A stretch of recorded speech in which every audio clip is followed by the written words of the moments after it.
पहले हम लोग माल्यार्पण करेंगे जी सर। हेलन केलर का, और फिर हम लोग इस कार्यक्रम को फोल्डर लेके आइए, फोल्डर। तो सभी का हम लोग स्वागत करते हैं और आज हेलन केलर जयंती समारोह हम लोग मना रहे हैं, जो कि जितने भी कार्यक्रम है वो ई कार्यक्रम है।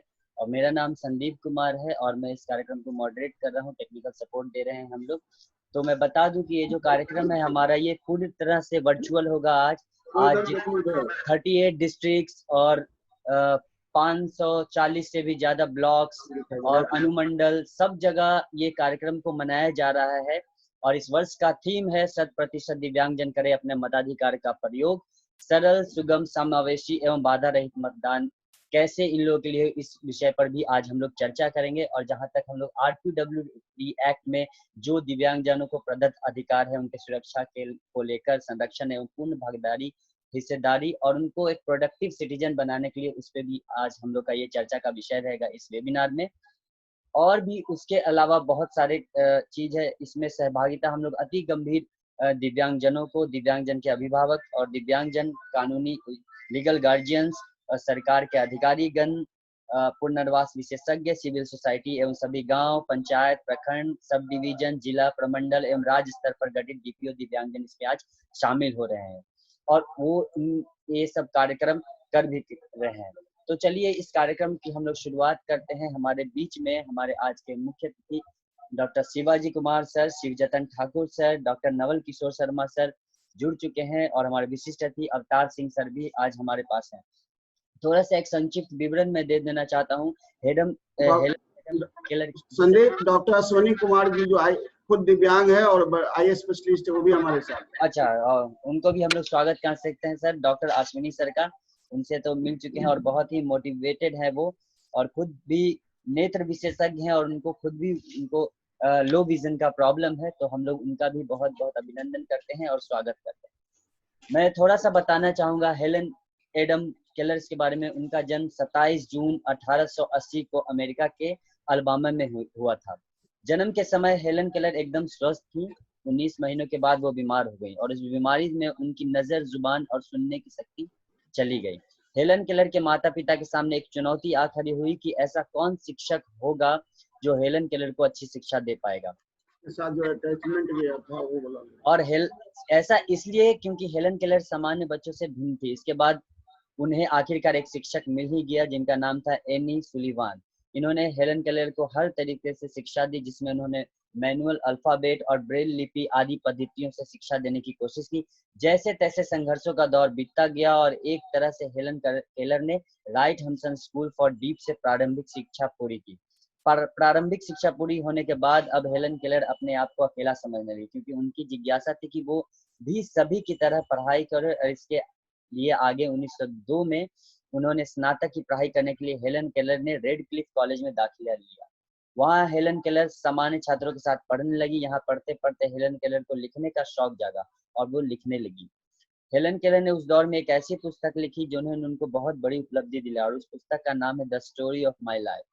अपने जीवन में संघर्षों के ऐसे दौर को पार करके हेलन केलर ने समझ लिया था कि जीवन में यदि संघर्ष किया जाए तो कोई काम ऐसा नहीं है जिसे हम नहीं कर सकते। यही सोचकर हेलन केलर ने समाज के हित के लिए कदम उठाया और वो अपने जैसे लोगों को जागरूक करने के लिए निकल पड़े। तो हम लोग शत शत नमन करते हैं और आगे का कार्यक्रम करने के लिए हम लोग डॉक्टर शिवाजी सर से आग्रह करते हैं। Doctor Shivaji sir. सबसे पहले हम लोग हेलन केलर को माल्यार्पण करके उनको हम लोग श्रद्धांजलि देंगे। और सबसे तो हम डॉक्टर शिवजतन ठाकुर जी को हम लोग चाहेंगे कि वो अपना माला माला माला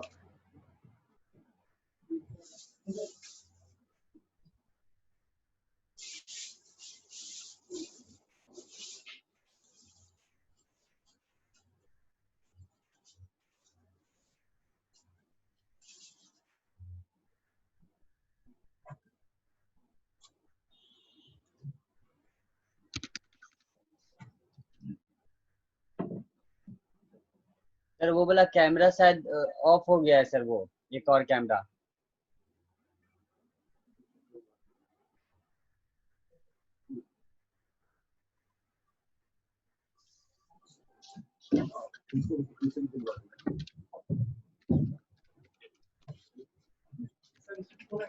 सर वो वाला कैमरा शायद ऑफ हो गया है सर। ठीक है, हम करवाते हैं। और हम चाहेंगे कि हमारे जो अन्य टेक्निकल हैं जैसे संतोष जी, हम उनसे आग्रह करेंगे कि वो प्लीज इसको लाइव जो वीडियो है उसको अन्य हमारे जो माध्यम है उस पर कर दें। हम लोग लाइव हो चुके हैं।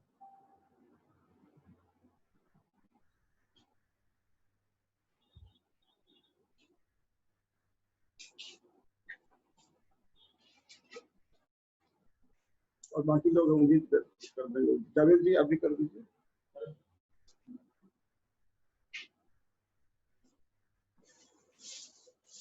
अभी हम लोग इसको वाईफाई में कन्वर्ट कर देते हैं, तब क्योंकि फोन आने के कारण जो है ये गड़बड़ हो गया। तो सबसे पहले आवाज आ रही है क्या? आवाज तो नहीं आ रही है।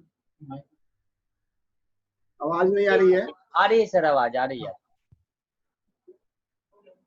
हाँ तुम्हारा, अच्छा ये मनीष का हो गया है। मनीष को आप ले लीजिए, वो लाइव थोड़ा गया। जी सर। तो सबसे पहले हमारे जो विशिष्ट अतिथि हैं डॉक्टर शिवजतन ठाकुर जी, वो अपनी बातों को रखेंगे। मैं उनके सामने जो है कैमरा को करते हैं। मनीष आप कैमरा को डॉक्टर शिवजतन ठाकुर के पास कीजिए। जी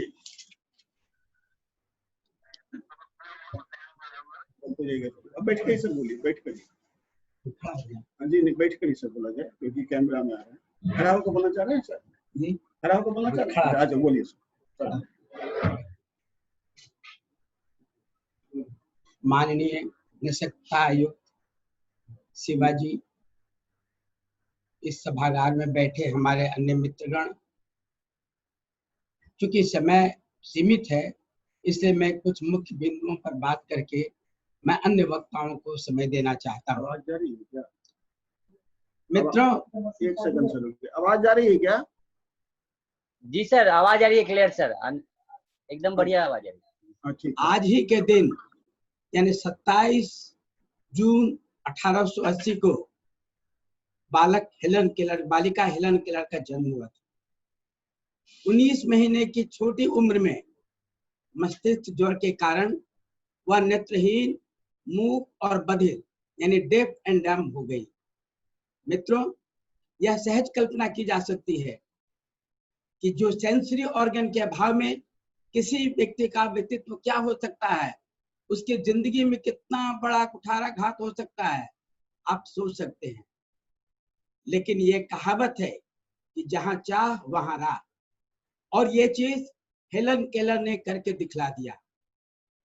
आप समझ सकते हैं, लिंग्विस्टिक्स में कहावत है कि लैंग्वेज सीखने के लिए आंख, उसको उच्चारण करने के लिए गला और शब्दों को अक्षरशः सुनने और समझने के लिए कान की आवश्यकता है। परंतु लिंग्विस्टिक्स की यह धारा हेलन केलर पर बिल्कुल लागू नहीं हुई। न वो तो देख सकती थी, न सुन सकती थी, और न ही शब्दों को पुनः उच्चारण कर सकती थी। फिर भी उन्होंने जो कर दिखलाया उसके बारे में अभी मैं विस्तार से चर्चा करूंगा। हेलन केलर किस प्रकार से पढ़ी, पहले उसके बारे में थोड़ा सा बताना चाहता हूं। क्योंकि जो व्यक्ति पूरी तरह नेत्रहीन है, मूक और बधिर है, वो शब्दों को समझ नहीं पाता कि चिड़िया किसको कहते हैं, भालू किसको कहा जाता है, कुत्ता किसको कहा जाता है। वो छू के समझने के बाद उसके पास शब्द नहीं होता। आमतौर पर माँ बाप अपने बच्चों को सिखलाते हैं कि ये देखो ये डॉग है, DOG डॉग। बच्चे देखते हैं और नकल करते हैं, बोलते हैं। लेकिन कल्पना कीजिए कि जो पूरी तरह नेत्रहीन हो, जो सुन भी नहीं सकती हो, वो लैंग्वेज कैसे सीख सकता है। उनकी माँ कैथरीन केलर थी। वो बहुत पढ़ी लिखी विदुषी महिला थी। उनका स्विट्जरलैंड के बड़े उच्च घराने से कनेक्शन था। उन्होंने पढ़ा था, चार्ल्स डिकेंस ने अपने अमेरिकन नोट में लिखा था कि लॉरा ब्रिज नाम की एक महिला जो नेत्रहीन और बधिर थी, वह पढ़ लिख करके सामर्थ्य हो गई। वह अमेरिका के पार्किंस इंस्टीट्यूट में पढ़ती थी। उनकी माँ के मन में आया कि क्यों न बच्चों को उसके बारे में शिक्षा देने को उपाय किया जाए। वे Perkins school for the blind में ले गए। वहां के जो डायरेक्टर थे माइकल एग्नोगनस, उन्होंने वहां की एक छात्रा जिसका नाम था अन्नी सिल्वन के मेंटर के रूप में नियुक्त किया और वो हेलन केलर को बताने लगी, पढ़ाने लगी। और धीरे धीरे हेलन केलर एक दिन में 10 वर्ड, फिर 20 वर्ड, फिर 50 वर्ड, इसी तरह शब्दों का और सेंटेंसेस के बारे में रचना सीखी और जानी। मित्रों, आपको जानकर आश्चर्य होगा कि हेलन केलर भाषा के मामले में इतना मर्मज्ञ थी, भावों की इतनी भली भांति पहचानती थी, जिसका उन्होंने उद्वेलन अपनी पुस्तक माई स्टोरी में लिखा है। उन्होंने कुल मिलाकर 12 पुस्तकें लिखी। आई लिव इन डार्कनेस, जिसमें एक नेत्रहीन और बधिर महिला के मन में क्या कुछ उत्पन्न होता है, कैसे सोचती हैं, उसकी चर्चा उसमें है। माई रिलीजन, मतलब आदमी का धर्म क्या है, स्पिरिट क्या है, कैसे क्या करना चाहिए, उसके बारे में उसने लिखा है। फिर माई स्टोरी में अपने जिंदगी की पूरी कहानी लिखी है। मित्रों, वह नेत्रहीन जरूर थी, बधिर जरूर थी, लेकिन जब खेत खलिहानों, पहाड़ों और सागर किनारे जाती थी तो उनकी हवाओं से, समुद्र के वेग और लहरों क्या एक शीतल ध्वनि से उसके बारे में एहसास करती थी और बड़े विस्तार से अपनी किताबों में लिखा है। जब आप किताब पढ़ेंगे तो आप कभी सोच तक नहीं सकते क्या है किसी नेत्रहीन व्यक्ति या मूर्ख और बधिर व्यक्ति द्वारा लिखा हुआ है। मित्रों, उनकी किताबों का वर्ल्ड के कुल 14 भाषाओं में अनुवाद हुई और वो केवल अपने पढ़ने तक सीमित नहीं रही। वो जानती थी कि समाज में कोई व्यक्ति पैदा होता है तो केवल अपने लिए नहीं, समाज के दूसरों के लिए रास्ता दिखाने के लिए, और हेलन केलर ने किया। आपको शायद पता हो कि हेलन केलर एक सोशलिस्ट विचारधारा के पोषक थी। वह रेडिकलिस्ट थी। वो महिलाओं के मताधिकार के लिए संघर्ष करती थी। उन्होंने उस समय के पत्रिकाओं में लिखा करती थी कि महिलाओं को मताधिकार मिले। मित्रों, आपको शायद पता हो कि जब 1911-12 में महिलाओं को कोई अधिकार नहीं था अमेरिका में मताधिकार करने का, उन्होंने संघर्ष किया, जिसके कारण उनकी ख्याति न केवल अमेरिका की भौगोलिक सीमा में सीमित रही बल्कि देश और विदेश में फैल गया। मित्रों, आपको जानकर आश्चर्य होगा कि वहां के प्रेसिडेंट ने उन्हें फ्रीडम ऑफ स्पीच के प्रतिनिधि के रूप में अवार्ड किया, जो माना जाता है कि अमेरिका का सबसे बड़ा अवार्ड है, जो हेलन केलर को 1964 में मिला। अल्बामा में हेलन केलर के नाम पर आज भी एक इंस्टीट्यूट, एक हॉस्पिटल है जो उनके नाम से जाना जाता है।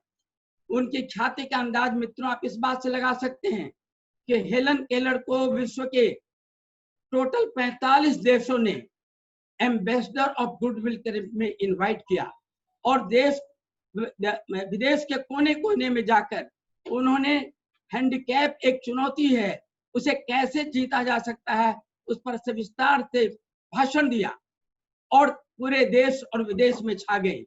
मित्रों, हेलन केलर के नाम पर न केवल अमेरिका में बल्कि फ्रांस में, स्पेन में, स्विट्जरलैंड में, इजराइल में और अन्य देशों में उनके नाम पर मार्ग बनाया गया। आज हेलन केलर केवल अपने लिए नहीं, वो समाज के लिए जीती थी। उनका यह विचार था कि किसी व्यक्ति में यदि सामर्थ्य हो, अक्षमता हो, तो विकलांगता उनके रास्ते में बाधक नहीं बन सकती, और उन्होंने विश्व में करके दिखला दिया। आज भारत में खास करके विशेष आवश्यकता है। हमारे यहाँ गरीबी के कारण, अशिक्षा के कारण जिनके घर में कोई नेत्रहीन या विकलांग बच्चे पैदा हो जाते हैं, उनके माता पिता के सामने बहुत बड़ा संकट और बोझ लगने लगता है। लेकिन ये सच नहीं मित्रों, यदि माँ बाप अपने बच्चों को सही पालन पोषण करें, उनकी शिक्षा की पूरी व्यवस्था करें, तो यह कोई कतई यह संभव नहीं है कि विकलांगता समाज के लिए बोझ बने, बल्कि सच पूछिए तो विकलांगता समाज के लिए आधार बनता है, उनका मार्गदर्शक बनता है, और यह हेलन केलर की जिंदगी ने सिखा दिया। एक नेत्रहीन, मूक और बधिर होने के बाद जो उन्होंने 12 पुस्तकों की रचना की, वह पुस्तक न केवल अंग्रेजी के लिए बल्कि विश्व के 14 भाषाओं में अनुवादित हुआ और सारे जगह उसकी प्रशंसा मिली। मैं शिवाजी कमिश्नर साहब के प्रति विशेष रूप से आभारी हूँ कि उन्होंने मुझे आज के दिन हेलन केलर की जो उपलब्धि थी, उनकी जो ख्याति थी, उसके बोलने के बारे में बताया। मित्रों, नेशनल हॉल ऑफ विमेन, जो अमेरिका में जो बहुत प्रतिष्ठित व्यक्ति होते हैं, उनके लिए एक हॉल है जिसको नेशनल हॉल ऑफ फेम कहा जाता है। वहां पर अमेरिका में नेशनल हॉल ऑफ फेम में तो उनकी प्रतिमा है ही। सबसे बड़ी बात है मित्रों कि फ्रांस के नेशनल हॉल ऑफ फेम में भी हेलन केलर को पर्याप्त स्थान मिला। हिंदुस्तान में भी पंडित जवाहरलाल नेहरू से आकर उन्होंने वार्ता की थी 1957 में। नेहरू जी भी उनसे काफी प्रभावित थे और हेलन केलर के देख के समाज के ऐसे कमजोर वर्ग जो जीवन से निराश हो चुके हैं, जिनकी जिंदगी में केवल हताशा थी, उनके अंदर उत्साह भरा, उनके अंदर एक चमत्कार भरा और उनके अंदर यह जज्बा आया कि नेत्रहीनता या कोई अन्य विकलांगता किसी व्यक्ति के जीवन के बाधक नहीं, बल्कि कर्मवीर के लिए उसका साधक होता है। उसके लिए इतिहास में एक नई जगह गढ़ता है और इतिहास का धरोहर बनता है, और वही ऐतिहासिक पुरुष महिला थी हेलन केलर। इन शब्दों के साथ मैं शिवाजी महोदय के प्रति आभार प्रकट करता हूं, जिन्होंने मुझे आकर आपके बीच हेलन केलर के बारे में 2 शब्द कहने का मौका दिया। धन्यवाद।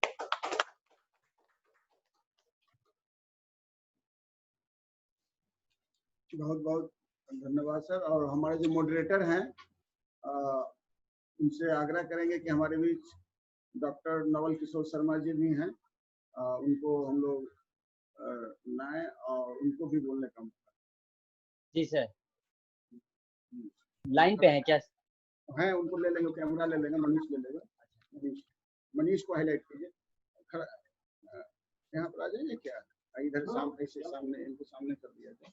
हाँ, उधर से कर लो। किसे सर? हमारे बीच में डॉक्टर नवल किशोर सर। वहाँ पर सीधे, वहाँ पर वहाँ बैनर है ना, वहाँ। 1 मिनट रुक जाइए। हाँ, वहाँ पर अभी थोड़ा सा भी से करवा लो। इस बीच में मैं बता दूं कि आज हमारे जितने भी प्रखंड लेवल है, जिला लेवल है, प्रमंडल लेवल है, बुनियाद के कर्मी है, सरकार के सभी लोग हैं, सभी अपना कर रहे हैं। तो हमारे बीच आ चुके हैं डॉक्टर नवल किशोर शर्मा जी। बता दें कि वो अभी हाल ही फिलहाल में वो रिटायर हुए हैं, खुद दृष्टिबाधित है। मैं डॉक्टर नवल किशोर शर्मा जी को चाहूंगा कि अपना वो परिचय देते हुए बताएं। संदीप, उनको हाईलाइट करें। जी सर, वो हाईलाइट है सर। जी। मेरा नाम डॉक्टर नवल किशोर शर्मा है। मैंने कुछ वर्ष पूर्व मैंने प्लस 2 विद्यालय। सर थोड़ा नजदीक में बोलिए सर, कैमरा ले जाने के लिए आवाज सुनाई नहीं दे रहा। हमारा आवाज नहीं सर, आपके पास से सही आ रहा था, इससे सही नहीं आ रहा। अच्छा, वो ऑन किया हुआ? 1 मिनट, उनका साउंड ऑन किया हुआ? 1 सेकंड। ऑन है सर, आवाज सुनाई दे रहा है, धीरे आ रहा है। हाँ ठीक है, मैं दूसरा तैयारी आ रही है आवाज। बिहार लोक सेवा आयोग के द्वारा धीरे आवाज आ रही है सर, धीरे आवाज आ रही है। आपके डिवाइस से अच्छा आवाज आ रहा है, उससे नहीं आ रहा है सही आवाज। अच्छा, मैं दूसरा तैयारी कर रहा हूँ, दूसरा तैयारी और उसमें मैं आप लोगों के आशीर्वाद से सफल हुआ। और इसके अलावा मैं दिव्यांगता के क्षेत्र से लगभग 40 वर्षों से जुड़ा हुआ हूँ। ये महोदय को भी जानकारी है। मैं अखिल भारतीय विकलांग मंच का संस्थापक अध्यक्ष हूँ, स्थापना मैंने की है। और बिहार में विभिन्न प्रतिनिधियों के लिए संस्था काम करती है, इसका मैं इलेक्टेड महासचिव हूँ और अनेक माध्यमों से मैं समाजकारी से जुड़ा रहता हूँ। अब आज का जो आयोजन है, इसके लिए सर्वप्रथम मैं आयुक्त महोदय डॉक्टर शिवाजी कुमार के प्रति आभार व्यक्त करना चाहता हूँ, इसलिए कि ये जब से इस पद पर आए हैं, विगत मेरी जानकारी के अनुसार 2 वर्ष लगभग हो रहा हो, दिव्यांगता से संबंधित जो भी इम्पोर्टेंट ओकेजन है सरकार द्वारा घोषित, सभी अवसरों पर ये कुछ न कुछ कार्यक्रम का आयोजन करते हैं, इसलिए ये धन्यवाद के साथ है। दूसरी बात, इन्होंने सभी जिला अधिकारियों को, अनुमंडल पदाधिकारियों को, जैसा कि प्रखंड वाली चर्चा इन्होंने किया, प्रखंड के पदाधिकारियों को विशेष रूप से पत्र लिखकर स्मारित किया है, निर्देशित किया है कि आप हेलेन केलर महान विदुषी की रचना है। इन सब बातों के लिए इनके प्रति आभार व्यक्त करता हूँ। हमारे पूर्व के वक्ता हमारी हेलेन केलर के बारे में डॉक्टर शिवकांत ठाकुर जी, प्रोफेसर ठाकुर जी ने जो कुछ कहा उसे हम सभी लोगों की जानकारी बढ़ी है। जो लोग वेबिनार के माध्यम से और सीधे तौर पर यहाँ कार्यक्रम में शामिल हैं, उन सबों के ज्ञान में निश्चित रूप से बढ़ोतरी हुई होगी। इनके बारे में हम लोग तो जानते हैं, आयुक्त महोदय भी जानते हैं, लेकिन वेबिनार के माध्यम से कुछ लोग जो भाग ले रहे होंगे उनमें से कुछ लोग ऐसे जरूर होंगे जो ठाकुर जी के बारे में बहुत कुछ नहीं जानते हैं। तो मैं कहना चाहूंगा ये बिहार के हमारे एसेट नहीं है, इंडिया के भी हैं और कुछ माने में आप कहें तो अंतर्राष्ट्रीय भी एसेट के रूप में ये है, क्योंकि ये बिहार लोक सेवा आयोग के सदस्य के रूप में 6 वर्षों तक और कार्यकारी अध्यक्ष के रूप में भी कुछ समय तक इन्होंने बिहार लोक सेवा आयोग में काम किया है, जो एक दृष्टि दिव्यांग व्यक्ति के लिए, विभिन्न व्यक्ति के लिए एक बहुत बड़ी उपलब्धि मानी। जहाँ तक हेलेन केलर का प्रश्न है, तो उन्होंने हम सभी के लिए मार्ग प्रशस्त करने का कार्य किया। 19 महीने की आयु में टाइफाइड की बीमारी के कारण श्रवण शक्ति, बोलने की शक्ति और देखने की क्षमता से वो वंचित हो गए। उसके बाद उनके परिवार में निराशा का वातावरण व्याप्त हो गया, क्योंकि उनके पिताजी सेना के कंसल्टेंट कप्तान थे और उसके अलावा एक बड़े सम्मानित अखबार के वो संपादक भी थे, एक शिक्षाविद थे। इस नाते उनको पता था कि विकलांगता से जुड़े क्षेत्र में कौन कौन सी संस्थाएं किस देश में कार्य करती है। इसलिए उन्होंने पर्किंस इंस्टीट्यूट के डायरेक्टर महोदय को पत्र लिखा कि हमारी बच्ची नेत्रहीन है, सुनने में अक्षम है, इसके लिए एक सक्षम शिक्षक की आवश्यकता है। और उन्होंने उनके पत्र पर ध्यान दिया और मिल्स मैन्सफील्ड सैलिवन, जो कि खुद ही नेत्रहीन थी, उस हल्की दिखाई पड़ती थी, लेकिन बहुत प्रशिक्षित शिक्षक, बहुत भावुक महिला, उन्होंने हेलेन केलर के जीवन को साकार करने के लिए आजीवन अविवाहित रहने का निर्णय किया और उस लड़की को, हेलेन केलर को आज समाज के सामने जो हम प्रस्तुत करते हैं, यह क्रेडिट उनके माता पिता के साथ साथ उनके गुरु मिस मैन्सफील्ड सैलिवन को ज्यादा जाता है मेरी दृष्टि में। हेलेन केलर ने एक स्थान पर लिखा है कि नेत्रहीन होना या विकलांग होना उतना बुरा नहीं है जितना बुरा कि कोई व्यक्ति लक्ष्यहीन होता है, वो ज्यादा बुरी बात। इसलिए हर व्यक्ति को अपने जीवन में लक्ष्य का निर्धारण करना चाहिए, उसके जीवन का उद्देश्य क्या है। ये बातें हम लोगों को काफी प्रेरणा देती है। कोई भी गरीब हो सकता है, कोई भी दिव्यांग हो सकता है दुर्घटना के कारण, बीमारी के कारण, लेकिन कोई भी अशिक्षित हो सकता है, लेकिन मानसिक तौर पर अगर वह सजग है, उसका सोच व्यापक है, उसका दृष्टिकोण व्यापक है, तो निश्चित रूप से वह कीर्तिमान स्थापित कर सकता है, जैसा कि हेलेन केलर ने किया। पर्किंस इंस्टीट्यूट के माध्यम से उन्होंने शिक्षा लिया। उसके बाद रेडक्लिफ स्कूल में एडमिशन के लिए उन्होंने टेस्ट दिया, उसमें वो अच्छे मार्क्स, अच्छे अंक से चुनी गई। हार्वर्ड यूनिवर्सिटी में उन्होंने शिक्षा लिया और हर जगह कुछ न कुछ कीर्तिमान स्थापित किया। लेकिन उनके शिक्षा को मैं क्रेडिट इसलिए बार बार देता हूँ, उन्होंने प्राकृतिक दृश्यों का उन्हें ज्ञान कराया स्पर्श विधि के माध्यम से और दूसरे माध्यमों से। उन्हें पहले वाटर का ज्ञान कराने के लिए वो पानी के सामने ले गई और उनके हाथ पर ब्रेल में जो हमारे अक्षर होते हैं उस रूप में लिखकर उन्हें इंगित करने का काम किया कि ये वाटर। उसी तरह से हर चीज का ज्ञान उन्होंने स्पर्श विधि के माध्यम और दूसरे माध्यमों से कराया, जिससे हेलेन केलर आज, जैसा कि ठाकुर जी ने भी आपको बताया, अनेक पुस्तकों की रचना की। हमारी लेटर लाइफ में उन्होंने बीती हुई सारी प्रमुख घटनाओं का उल्लेख किया है और वो 1955 ईस्वी में भारत में आई थी। भारत हमारे देश की एक बहुत बड़ी संस्था पुरानी है, शॉर्ट में BRA बोलते हैं, ब्लाइंड रिलीफ एसोसिएशन। ये निजामुद्दीन से सत्य है दिल्ली में। वहां पे उनके खास वक्तव्यों को लिखा गया है। आज भी आप जाएं, blind relief association near Oberoi hotel Delhi, तो उनके वक्तव्यों को देखेंगे, लिखा गया है। और पंडित जवाहरलाल नेहरू स्वर्गीय प्रधानमंत्री जी से जब वो मिली, उसके बाद उन्होंने जो वक्तव्य जारी किया उसमें उन्होंने अन्य बातों के अलावा कहा कि शायद मेरी जैसी विकलांग बच्ची, डिजेबल बच्ची इस देश में पैदा हुई होती तो वह गंगा में प्रवाहित कर दी गई होती। उस समय की भारत की सामाजिक दशा, विकलांगों की सामाजिक स्थिति, आर्थिक स्थिति, शैक्षिक स्थिति का मूल्यांकन करते हुए उन्होंने इस तरह का वक्तव्य दिया था। तो उनकी कई बातों से मैं काफी प्रेरित हूँ, क्योंकि जिसके पास सोच सही है, दृष्टिकोण सही है, लक्ष्य है, तो निश्चित रूप से आगे बढ़ता है ना। और ये कार्य उन्होंने कर दिखलाया और मैं उनकी अनेक बातों से काफी प्रेरित होता हूँ। हमारे जैसे अनेक विद्वान प्रेरित होते हैं और यही कारण है कि अमेरिकी सरकार ने उनके कार्यों को देखते हुए, सामाजिक कार्यों को देखते हुए, सामाजिक सोच को देखते हुए और अमेरिकी सरकार ने हेलन केलर ट्रस्ट की स्थापना की थी, जो कि ट्रस्ट आज भी विश्व के अनेक देशों में सामाजिक शैक्षिक कार्य करने का कार्य कर रहा है। इसके अलावा मैं यह समझता हूँ कि एक विद्वान का कथन बहुत सही है, मंजिलें उन्हीं को मिलती है जिनके सपनों में जान होती है। मंजिलें उन्हीं को मिलती है जिनके सपनों में जान होती है। पंखों से कुछ नहीं होता, पंखों से कुछ नहीं होता, हौसलों से उड़ान होती है, हौसलों से उड़ान होती है। अंत में मैं तुम्हारी केलर के प्रति एक विद्वान का कथन करके अपनी वाणी को विराम देना चाहूंगा। हजारों साल नरगिस अपनी बेनूरी पे रोती है, हजारों साल नरगिस अपनी बेनूरी पे रोती है।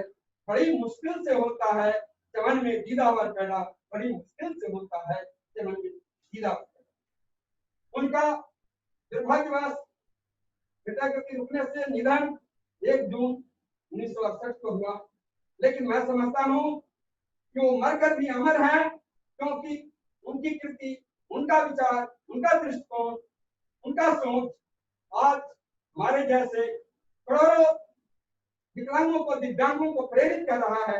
यही उनकी जीवंतता का सबसे बड़ा उदाहरण है। अतः मैं अपने विचारों को इतना व्यक्त करते हुए अपनी वाणी को विराम देना चाहता हूँ। शुक्रिया, धन्यवाद। बहुत बहुत धन्यवाद डॉक्टर साहब। और हमारे बीच डॉक्टर अश्विनी कुमार भी हैं, जो आई रोग विशेषज्ञ हैं और ये अपने बारे में बताएंगे भी कि इन्होंने कितनी बड़ी चुनौती की। इतने बड़े फेमस चिकित्सक थे और अपने डिसेबिलिटी प्राप्त करने के बावजूद भी आज भी लो विजन पर काम करते हैं। तो मैं डॉक्टर अश्विनी कुमार जी से चाहूंगा कि आप इस बीच पर कुछ बोले। हम वहीं पर बैठे रहें, हमारे आदमी चले जाएंगे। आप हाईलाइट करें मनीष को। हाँ जी, बोलिए, जोर से बोलिए। आप अच्छी करने की कोशिश कर लीजिए, निकाल लीजिए। हाँ सर, अब पूरा हटा लीजिए, हटा लीजिए। हाँ हटा, हाँ बोले, चल ठीक है, आप बोलिए। हाँ, मेरा नाम अश्विनी कुमार है। जी बोलते जाइए, सब सुन रहा है। मेरा नाम अश्विनी कुमार है। हम महावीर नेत्रालय के सबसे अच्छे आई सर्जन थे। मतलब हमने बहुत अच्छा ऑपरेशन किया, कैटरैक्ट, ग्लाकोमा, आंख की थैली, सबका। पर 6 साल पहले ब्रेन हैमरेज हुआ, मेरा बायां साइड पूरा ही लाचार था। ऑपरेशन तो पकड़ नहीं सकते थे, हाथ से छूट जाता था। तो हम गए शंकर नेत्रालय मद्रास, वहाँ हमने महीने भर की ट्रेनिंग की। फिर अग्नि प्रसाद हैदराबाद गए, वहाँ 15 दिन की ट्रेनिंग की। वहाँ से हमने ये सीखा कि किसी की भी रोशनी कितनी भी अगर कम हो जाए तो उसको कैसे बढ़ाया जा सकता है बिना इंजेक्शन और बिना दवाई के, अलग ढंग के उपकरण से। फिर हमने पीटीआई फाउंडेशन कलकत्ता में जाके पर्दे का भी ट्रेनिंग किया। तो अभी बिहार में हम ही ये काम कर रहे हैं, किसी की भी रोशनी कितनी भी कम हो, हम गारंटी के साथ उसकी रोशनी बढ़ा देते हैं। भगवान की तरफ सबका अभी तक अच्छा ही हुआ। आप लोगों के लिए, आप लोगों से चाहते का आशीर्वाद नहीं है हमें आगे बढ़ने के लिए। अभी बिहार में मेरे अलावा काम कोई नहीं कर रहा, हम ही कर रहे हैं।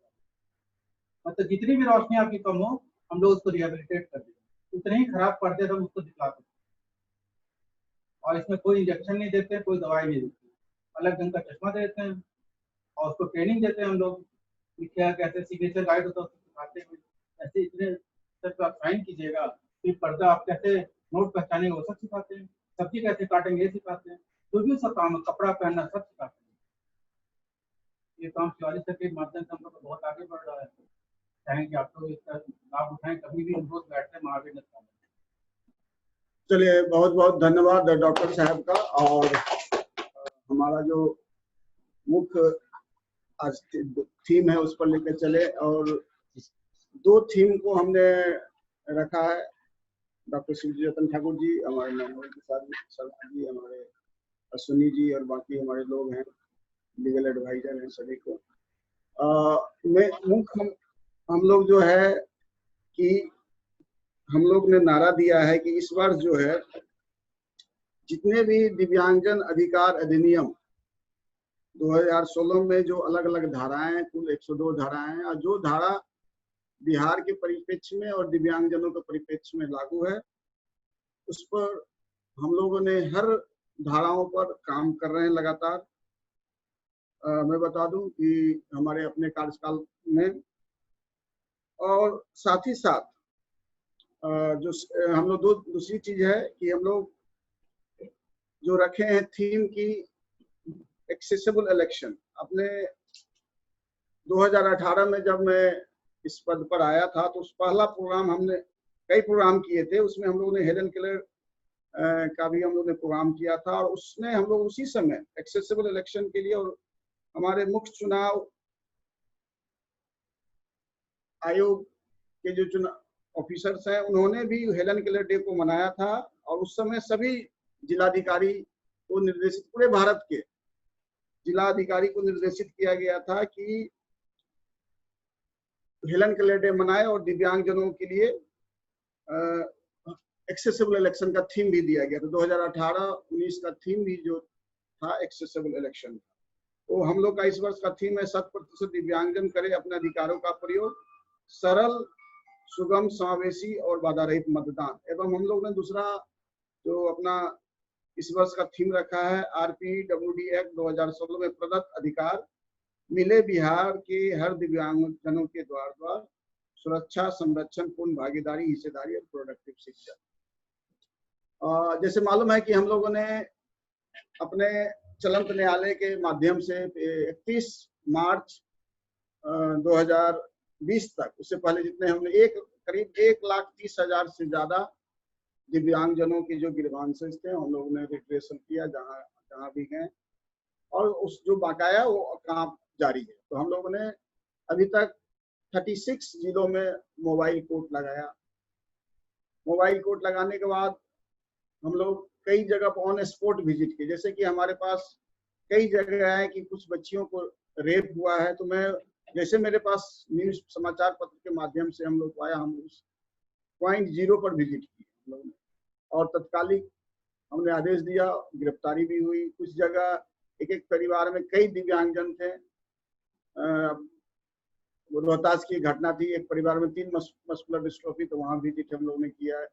बहुत सारे रेलवे स्टेशन पर हम लोग ने विजिट किया। आप आज देख रहे हैं रेलवे स्टेशन में जो एक स्थान से दूसरे प्लेटफॉर्म पर जाने के लिए कई सुगमता, समावेशी मानक को अपनाया गया है। कई भवनों का निरीक्षण किया, कई हमारे जो होम्स थे उस पर हम लोग ने किया। लगातार सबसे ज्यादा हम लोग ने महत्वपूर्ण कदम उठाया कि धारा 72 के अंतर्गत जो हम लोग की जो स्थानीय लेवल की दिव्यांगजन अधिकार अधिनियम में, उसमें हम लोगों ने पहले तो जिला स्तर पर जो है समिति का हम लोगों ने निर्माण करवाया। इसके अलावा फिर हम लोगों ने अनुमंडल लेवल पर, फिर प्रखंड लेवल पर, पंचायत लेवल और गांव लेवल पर, यानी 7083 गांव लेवल, पंचायत लेवल पर लगभग जो है DPOs हैं, डिसेबल पर्सन का समूह है, दिव्यांगजनों का समूह है, वो मिलकर बैठते हैं, सरकार के साथ काम कर रहे हैं। इसके अलावा 453 जो है ब्लॉक्स लेवल पर समूह जो है काम कर रही है, जो मेरे नॉलेज में है। और मेरे पास अभी इस पिछले अपने कार्यकाल में मोबाइल में सेव करते करते 1,17,400 कुछ दिव्यांगजन जो हमारे पास नंबर भी सेव हो चुके। मतलब आप ये जानिए कि हम इतने लोग डायरेक्ट इनके व्हाट्सएप नंबर रहे होंगे, वही लोग, बहुत लोग और भी जुड़े होंगे, तो वो लोग भी हमारे साथ जुड़ चुके हैं। और डायरेक्ट उनकी जो समस्याएं होती है, जैसे आज गोपालगंज का मैटर आया है कि ब्लड जो की समस्याएं, और तुरंत ऐसे कुछ भी मैटर्स हमारे सामने आते हैं और 24 आवर के पहले हम लोग उसको निष्पादन करने में, इसके लिए हमारा जिला प्रशासन के जितने लोग हैं वो काफी मदद करते हैं। हमारे जिलाधिकारी हैं या जितने भी जिलाधिकारी को उन्होंने पत्र लिखा है, हमसे ज्यादा वो एक्टिव हैं। बुनियाद केंद्र के लोग हैं वो ज्यादा है, हमारे एडीएसएस लोग हैं। और सबसे अच्छी बात बता दें कि अभी सभी बिहार के जितने भी प्रखंड है सभी पर बुनियाद कर्मियों की जो है डिपुटेशन किया गया है कोविड-19 के दौरान, यानी उनकी राशन, पेंशन और जो भी उनकी समस्याएं हैं इक्विपमेंट्स का। अभी आज ही के दिन, कल ही के दिन शिवहर में बहुत सारे एड्स एंड अप्लायंसेज बांटे गए, बाकी जगह भी जहाँ भी एड्स एंड अप्लायंसेज की आवश्यकता थी उनको दिए गए हैं। तो हम जो राइट्स है, और क्योंकि दिव्यांगजन अधिकार अधिनियम में बहुत सारे धाराएं हैं, उपबंध है और बहुत सारी चीजें उस पर काम हो रहा है, गिरवान से ग्रेडेशन का काम हो रहा है और लगातार सरकार की प्राथमिकता है कि दिव्यांगजनों की जो अधिकार है उनके मिले द्वार। और मैंने भी आते आते बोला था सरकार आपके द्वार, मतलब हम दिव्यांगजन हमारे पास नहीं, हम दिव्यांगजनों के घर जाएं।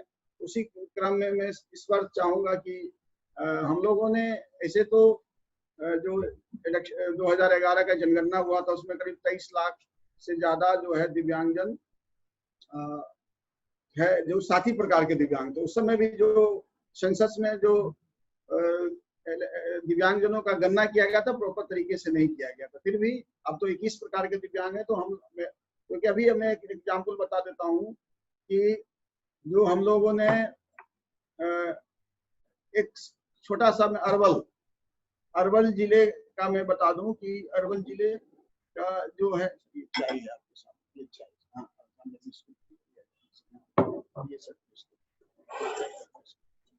तो अरवल जिले में अभी हम लोगों ने मार्च के लास्ट में, मार्च होली के पहले हम लोगों ने वहाँ मोबाइल कोर्ट लगाए थे और वहाँ करीब 16,000 से ज्यादा जो दिव्यांगजन वहां पर आ गए। आप इमेजिन कीजिए ऑनलाइन मोबाइल कोर्ट में। ऐसे ही हमारा जब भी मैं जाता हूँ, एक प्रखंड लेवल पर भी हम लोग ने कई अनुमंडल लेवल पर कार्यक्रम किए, प्रखंड लेवल पर हमने बताया कि 400 से ज्यादा प्रखंड पर मैं खुद विजिट किया हूँ, कई पंचायत पर और गांव लेवल पर भी दिव्यांगजनों से मिला हूँ। तो आप इमेजिन कीजिए कि ये जो डाटाज है इसको और ज्यादा से ज्यादा जो इस डाटाज को जो है हमारे माध्यम से हम लोग चाह रहे हैं कि प्रॉपर इसका जो है सर्वे हो और निकल के आए। क्योंकि आप ये भी जानते हैं कि सीनियर सिटीजन जब होते हैं 60 वर्ष के बाद, जो 21 प्रकार की दिव्यांगता है, कहीं न कहीं बहुत सारे व्यक्ति उस दिव्यांगता के पाए जाते, लेकिन लोगों ने सर्टिफिकेट अपना नहीं बनाते क्योंकि उनकी बेनिफिट्स उनको जानकारी नहीं। तो मैं यही चाहूंगा कि जो उनको जानकारी मिले बेनिफिट्स क्या क्या है, और मैं चाहता हूँ हर कोई कम से कम अपने दिव्यांगता प्रमाण पत्र जरूर। अब हमारे आने के बाद दिव्यांगता प्रमाण पत्र बहुत सरलीकरण हो गया है, बहुत सरल हो गया है और 21 प्रकार के जितने दिव्यांगजन है सभी का जो है सर्टिफिकेट आसानी से बन रहा है। बहुत अब समस्या नहीं रह गई, रेलवे कंसेशन है, बाकी चीज है, तो उस पर चर्चा करेंगे। और मैं चाहूंगा कि कहीं भी जहाँ कमी रह गई है आप जरूर, हमारे पास तो आप व्हाट्सएप करते हैं, मेल करते हैं।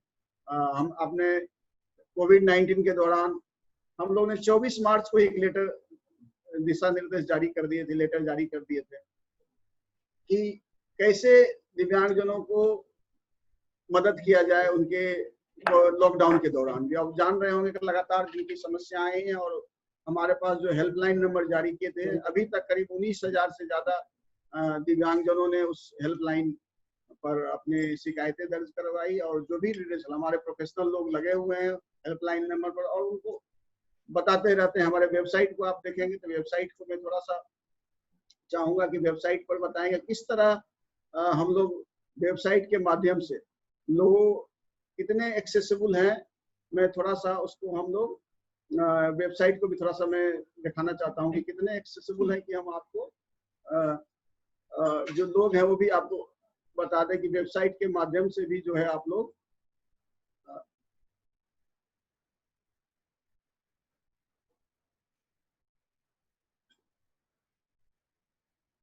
SC बहुत लोग को, ये हमारा वेबसाइट है scdisability.org।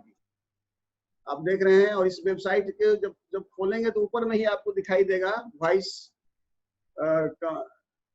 कंप्लेन का, मतलब जो हमारे दृष्टिबाधित लोग हैं, जो इंटेलेक्चुअली चैलेंज है या बाकी लोग हैं, सभी के लिए हम लोगों ने वॉइस कंप्लेन 8448385590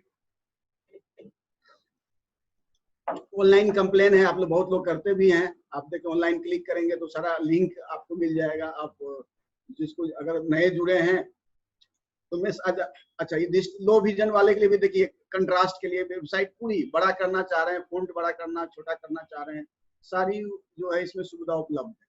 तो ये वेबसाइट कंप्लीटली जो है आप देख रहे हैं कि जितना बड़ा करना चाहेंगे उतना बड़ा ये आपका हो जाएगा पढ़ने के लिए। तो ये कंप्लीटली जो है दिव्यांगजनों के लिए फ्रेंडली है। और मैं चाहूंगा कि जितने लोग हैं वो कम से कम वेबसाइट को जरूर लोगों तक बताएं। वॉइस कंप्लेन आप कर सकते हैं, आप अभी कर एक साथ जितनी भी संख्या में लोग लगातार करते हैं, हमारे पास लोकेशन पता चल जाता है और उसकी वॉइस हमारे यहाँ रिकॉर्ड भी हो जाती है। इसके अलावा ऑनलाइन कंप्लेन है, आप देखिए ऑनलाइन कंप्लेन का जैसे मैं क्लिक करूंगा तो ये देखिए निकल गया। ऑनलाइन कंप्लेन का कैसे आप अपनी बातों को रख सकते हैं, शिकायतकर्ता का नाम, इसके बाद उसके पूरा डिटेल्स जानना चाहते हैं, किस सिटी के है, किस तरह का है, सारी चीजों को हम लोग जो है इसमें रखे हुए हैं। तो इसका भी हमको लगता है कि बहुत लोग जो है इससे लाभ नहीं ले पा रहे हैं, तो उसको हम चाहेंगे कि इसका लाभ जरूर लोग लें। और ये मोबाइल के माध्यम से बिल्कुल घर बैठे सारी चीजें जो है आप, और मान लीजिए नेट नहीं है तो वॉइस कंप्लेन कर सकते हैं, नेट है तो ऑनलाइन कंप्लेन कर सकते हैं। इसके अलावा मैं बताता हूँ, आप देखिए इसके अलावा अभी आइएगा, देखिए हमारे यहाँ अगर कोर्ट में आना है मैटर, ऑनलाइन कोर्ट में, तो यहाँ लिखा online VC court for PWD. 2 किताबें हैं, मैं बार बार बता रहा हूँ कि किताब को आपको किसी तरह का एक है। अभी हमारे पास एक व्यक्ति जो टीचर थे, उन्होंने बोला कि हमको जो यात्रा भत्ता नहीं दिया, डॉक्टर नवल किशोर शर्मा जी, आप लोगों को आने जाने के लिए अलग यात्रा भत्ता दिया जाता था, उन्होंने नहीं दिया। मैं बोला कि आप जो आपके डीईओ हैं उनको आप ये किताब देखिए, मैं किताब लोड कर रहा हूँ और इतनी देखिए कितना क्विक में जो है ये किताब लोड हो रहा है। यात्रा भत्ता देना ही नहीं सर, बल्कि डबल उनको देना। हाँ, तो वो जानकारी नहीं है, क्षेत्र में डबल, ग्रामीण क्षेत्र में तो सब है। तो अब ये देखिए मैं किताब जो करीब 500 पेज का किताब है, मैं देखिए कितना जल्दी आपके पास डाउनलोड हो जा रहा है। अभी मैं तुरंत डाउनलोड कर रहा हूँ।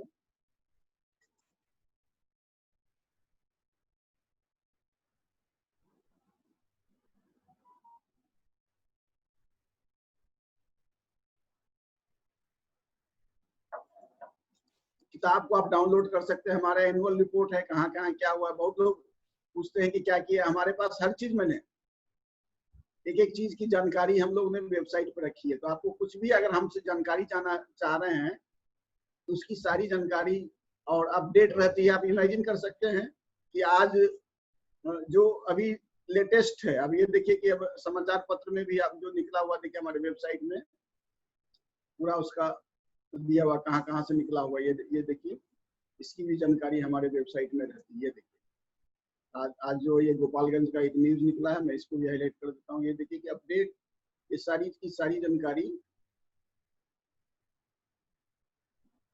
और इस बीच देखिए किताब खुल गई, मैं किताब खोल रहा था, ये मोबाइल में भी आपको आसानी से खुल जाएगा। और इसमें देखिए किताब में मैं पूरा दिखाना चाहूंगा कि कैसे इस किताब का आप लोग इस्तेमाल कर सकते हैं अपने यहाँ। इसमें विषय सूची दी हुई है और विषय में दिया हुआ है, एक्ट के बारे में जानकारी है, तो 1 से 6 पेज है। अधीन शैक्षिक संस्थानों को 5% आरक्षण है, 7 से 8 है। दिव्यांगजनों को लिखित परीक्षा में 20 मिनट के अतिरिक्त समय देने का है, उसका दिया हुआ है। बाधा मुक्त वातावरण उपलब्ध कराने के लिए अधिसूचना, जो मुख्यमंत्री दिव्यांगजन सशक्तिकरण छत्र योजना है, जिसमें दिव्यांगजनों के लिए सारी योजना का है। मुख्यमंत्री दिव्यांगजन सशक्तिकरण योजना संबल योजना है, जो 1819 नंबर पेज पर है।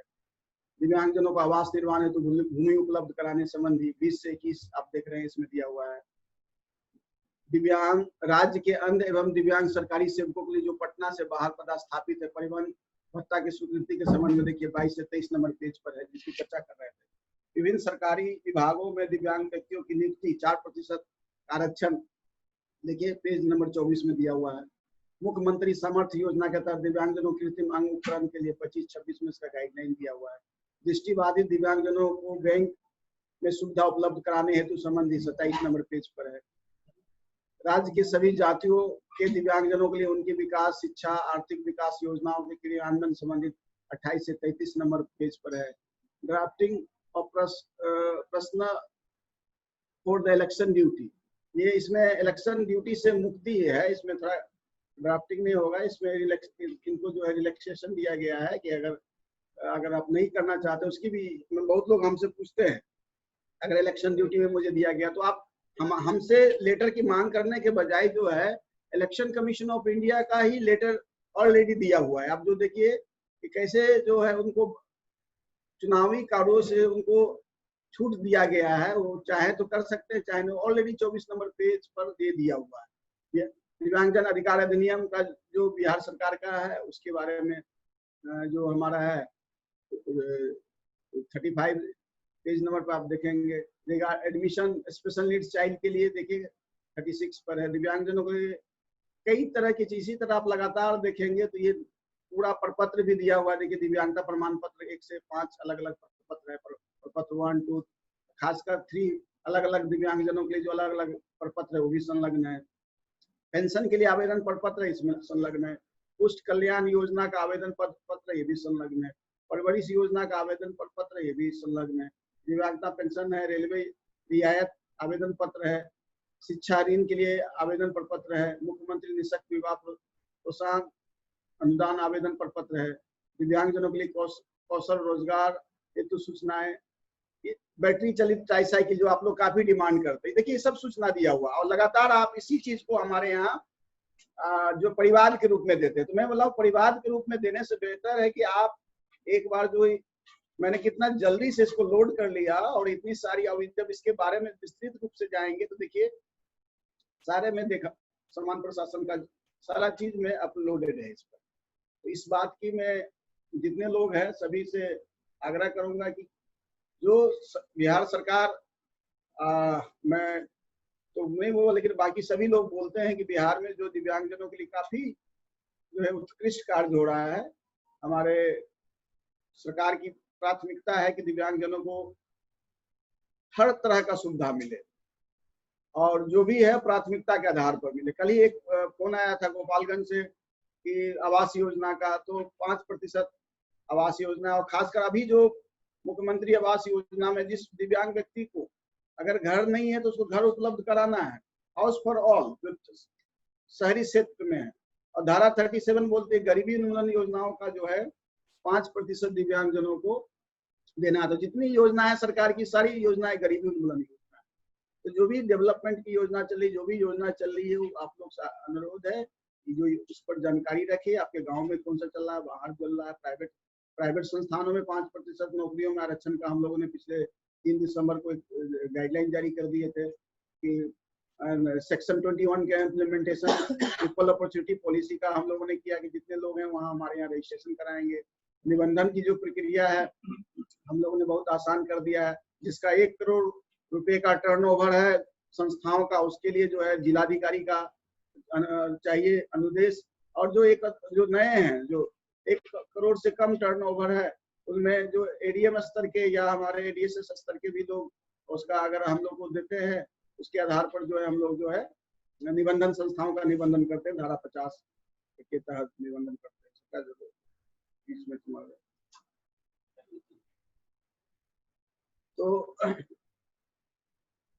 ये लगातार मैं इसको दिखाई रहा था। इस बीच में मैं थोड़ा सा होम पर आता हूँ और मैं दिखा रहा था कि देखिए कि आज के जो निकले थे दिव्यांगजनों की लगातार हर चीज जो है इस पर उपलब्ध रहती है। तो मैं थोड़ा सा अपने वेबसाइट के पर फिर पुनः आ जाता हूँ और आप लोग को जो हमारे ऑर्डर्स हैं बहुत, जो मैं चाहूँगा जो कम से कम पढ़े लिखे दिव्यांगजन हैं, और आजकल तो बहुत से ऐसे डिवाइस आ गए हैं जो ब्लाइंड व्यक्ति हैं उसको पीडीएफ में वो रीड कर लेते हैं। बहुत सारे एप्लीकेशंस हैं जिसके माध्यम से जो है वो रीड कर सकते हैं। तो मैं होम में आता हूँ। और देखिए आज देखिए इस चंपारण मोतिहारी का Helen Keller day programme, Gopalganj, सारी चीजें हैं ऐसी। अभी ऑनलाइन ई कोर्ट जो पूर्णिया में हुआ था हमारा अभी रिसेंट, उसमें देखिए उसकी पूरी ऑर्डर की कॉपी देखिए, एक एक ऑर्डर की कॉपी हम लोगों ने इसमें लगा रखे हैं। आप लोग को जो बार बार फोन करते हैं कि हमारे क्या हुआ, हमारे क्योंकि इतनी संख्या में लोग की सुनी जाती है ऑर्डर एक साथ जो है, हम लोग उस ऑर्डर की कॉपी को जो है हम लोग अभी लगातार इसमें डालते हैं। अब ये देखिए लिस्ट भी सभी का नाम भी रहता है, मैं उसको दिखाना चाहता हूँ। आपका खासकर आप लोग का रहता है कि इसमें मेरा नाम कहाँ है। अब देखिए नाम वाइज ऑर्डर दिया जाता है। इसमें हमारे पीए साहब हैं मुकेश जी, काफी मनीष, हमारे जावेद जी काफी इस पर काम करते हैं, अनीश है, पूरा सब कोई मिलके इस पर बहुत काम, एक एक व्यक्ति का ऑर्डर देखिए इसमें लिखा हुआ रहता है। और इसी काम के लिए आप मेरे पास बार बार फोन भी करते हैं, व्हाट्सएप भी करते रहते हैं। और देखिए कितने संख्या में लोग, मैं सबका एंटरटेन करता हूँ।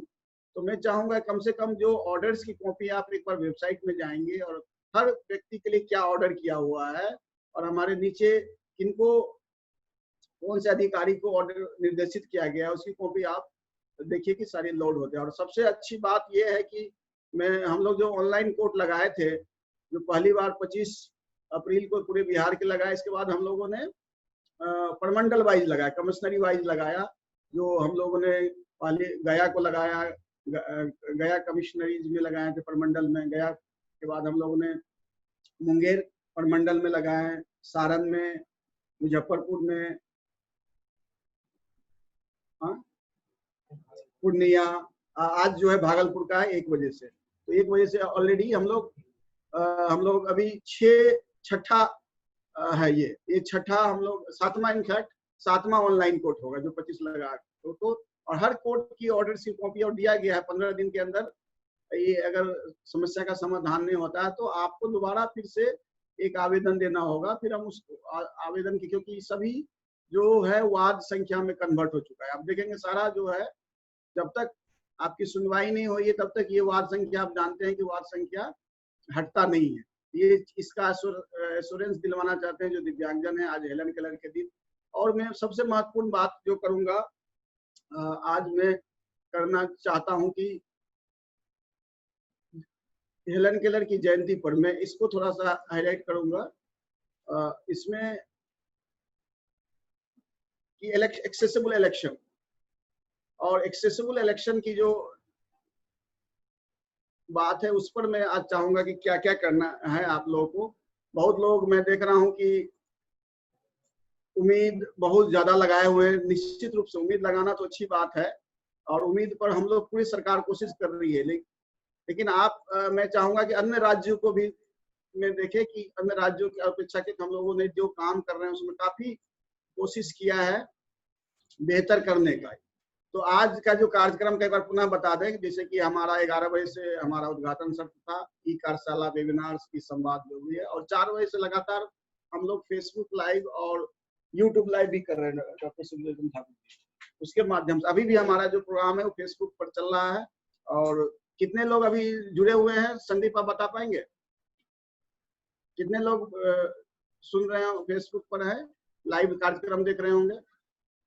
सर अभी 1 लाख से ऊपर करीब होंगे। हाँ जी सर। तो अभी ये इमेजिन कीजिए 1 लाख से ज्यादा लोग जो है इस लाइव, इस कार्य वेबिनार को भी जो है इन्होंने लाइव किया है और सब कोई अपने अपने जगह से इसको लाइव किए हुए हैं। और जितने लोग आप सुन रहे हैं, आपसे भी अनुरोध है कि इस लिंक को अपने फेसबुक पर भी आप लाइव करें, जिससे कि ये मल्टीप्लाई होता जाए। और हम लोग का लक्ष्य है कि जो 51 लाख दिव्यांगजन है उन तक सरकार के लोग कर ही रहे हैं, हम लोग भी कर रहे हैं। हर कोई एक तरीका है कि कैसे हम लोग मल्टीप्लाई करें और दूसरे जगह जो है जुड़ सकते हैं। ये क्योंकि और ये जो है ये सोशल ऑडिट है। 51 लाख व्यक्तियों या हम कितने लाख जुड़े हैं, इसके लिए हमने सोशल ऑडिट करने के लिए Bihar association of person with disable को दिया गया। क्योंकि मेरा मानना है कि अपने दही को कोई खट्टा नहीं कहता है। तो सरकार अपने डॉक्टर शिवजतन ठाकुर, हमने एक टीम तैयार कर दिया है दिव्यांगजनों का, पूरे बिहार में जो नेटवर्क है Bihar association of person with disable, उनको बोला कि आप सोशल ऑडिट करके बताएं कि आज का जो कार्यक्रम हो रहा है क्या हम 51 लाख लोगों तक पहुंच पा रहे हैं। और उसको ऑथेंटिक डाटा भी उपलब्ध कराने के लिए दिया गया है कि किस किस माध्यम से। मुझे बहुत बड़ी बात है। हाँ, तो संदीप आप क्या क्या इसके बीच में आप हमारे बीच पैनल में जो है डॉक्टर नवल किशोर शर्मा जी और डॉक्टर शिव जतन ठाकुर से कैसे हम 51 लाख तक पहुंच रहे हैं, उसके बारे में थोड़ा सा बता दीजिए कि बाकी लोगों को भी पता चले। अब क्या आप उसका तैयारी किए हुए? हाँ जी सर, जैसा कि हमारा आज का कार्यक्रम है और ये वर्चुअल कार्यक्रम है, हम लोग किसी के टच में नहीं आ रहे हैं या कहीं पे जा नहीं रहे हैं। जो हम लोगों ने ई कार्यशाला किया है, इसको हम लोग का मकसद है पहुंचने का। तो हमारा जो एक ऑडिट हम लोगों ने किया है और उससे पहले हम लोग जैसे ई वेबिनार करा रहे हैं, संवाद है, वर्चुअल प्रोग्राम करा रहे हैं। तो जितने भी हमारे डीपीओज हैं, हम लोगों का डीपीओज का जो लेवल है, जैसे डिस्ट्रिक्ट लेवल का जो डीपीओज हैं और फिर जो ब्लॉक लेवल के डीपीओज हैं, अनुमंडल है, ब्लॉक लेवल है, फिर पंचायत पे है, फिर गांव पे है, ये सब लोग आज 3 बजे से या दिन में कभी भी किसी समय ये लोग अपना अपना कार्यक्रम कर रहे हैं। और ये अधिकतर जो सबका अलग अलग टाइमिंग है, 3 से 4 कोई कर रहा है। तो ये जब कार्यक्रम कर रहे हैं तो इनसे हम लोग एक ऑडिट लेंगे कि ये कितने लोगों तक रीच कर रहे हैं। और हमारा जो रीच का भी जो टारगेट है वो ऑलरेडी पहुंच चुका है। बहुत 10-12 लाख अभी ही हम लोग का चला जा रहा है। जैसे हम लोग के पास रिपोर्ट, हम लोग एक पोलिंग कर रहे हैं यहाँ पे और हमारे पास डाटा है जो वो बढ़ता जा रहा है, कितने लोग तक हम लोग रीच कर रहे हैं वो हमारे पास आता जा रहा है। तो इसका माध्यम है कि जैसे सोशल मीडिया में यूट्यूब है, फेसबुक है, व्हाट्सएप है और जो ट्विटर है, और उसके बाद जूम हम लोग का वेबिनार जितने भी आयोजन हो रहे हैं इसका ऑडिट करें। उसके अलावा जो प्रिंट मीडिया और इलेक्ट्रॉनिक मीडिया से जो हम लोगों ने किया है, और ये हम लोग सर ये हम लोगों का 1 सप्ताह पहले से हम लोग इसको शेयर कर रहे हैं और वो सब हम लोग इसको ऐड करेंगे और इसको फिर हम लोग सोशल ऑडिट करके इसको देंगे। हमारा मेन मकसद है सर, जो हमारा जो थीम है 100%, जो आरपीडब्ल्यूडी एक्ट का जो सेक्शन 11 है, जो कहता है कि भारत निर्वाचन आयोग और राज्य निर्वाचन आयोग यह सुनिश्चित करेंगे कि सभी मतदान केंद्र दिव्यांगजनों की पहुंच में हो और निर्वाचन प्रक्रिया से संबंधित सभी सामग्री उनके लिए सहजता से समझने योग्य और उनकी पहुंच में हो। मान लीजिए अगर कोई विजुअली इम्पेयर्ड है और वो कैसे किस पार्टी को वोट देंगे, तो वो ब्रेल वेल सब में ये सब कैसे हो, इस सब के बारे में हम लोग आज जागरूकता करेंगे और इसी पे हम लोग बात करेंगे। और हम चाहेंगे सर कि आप भी यहाँ पे हैं, आपको ज्यादा जानकारी है, तो आप सर के बारे में भी आप थोड़ा बताइए।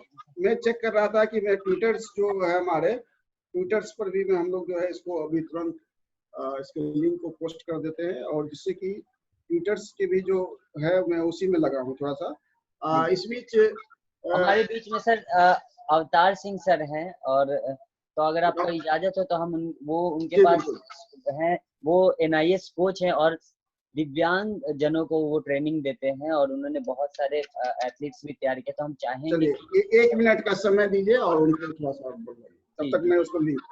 सर आप ये स्टॉप शेयर करेंगे सर क्या?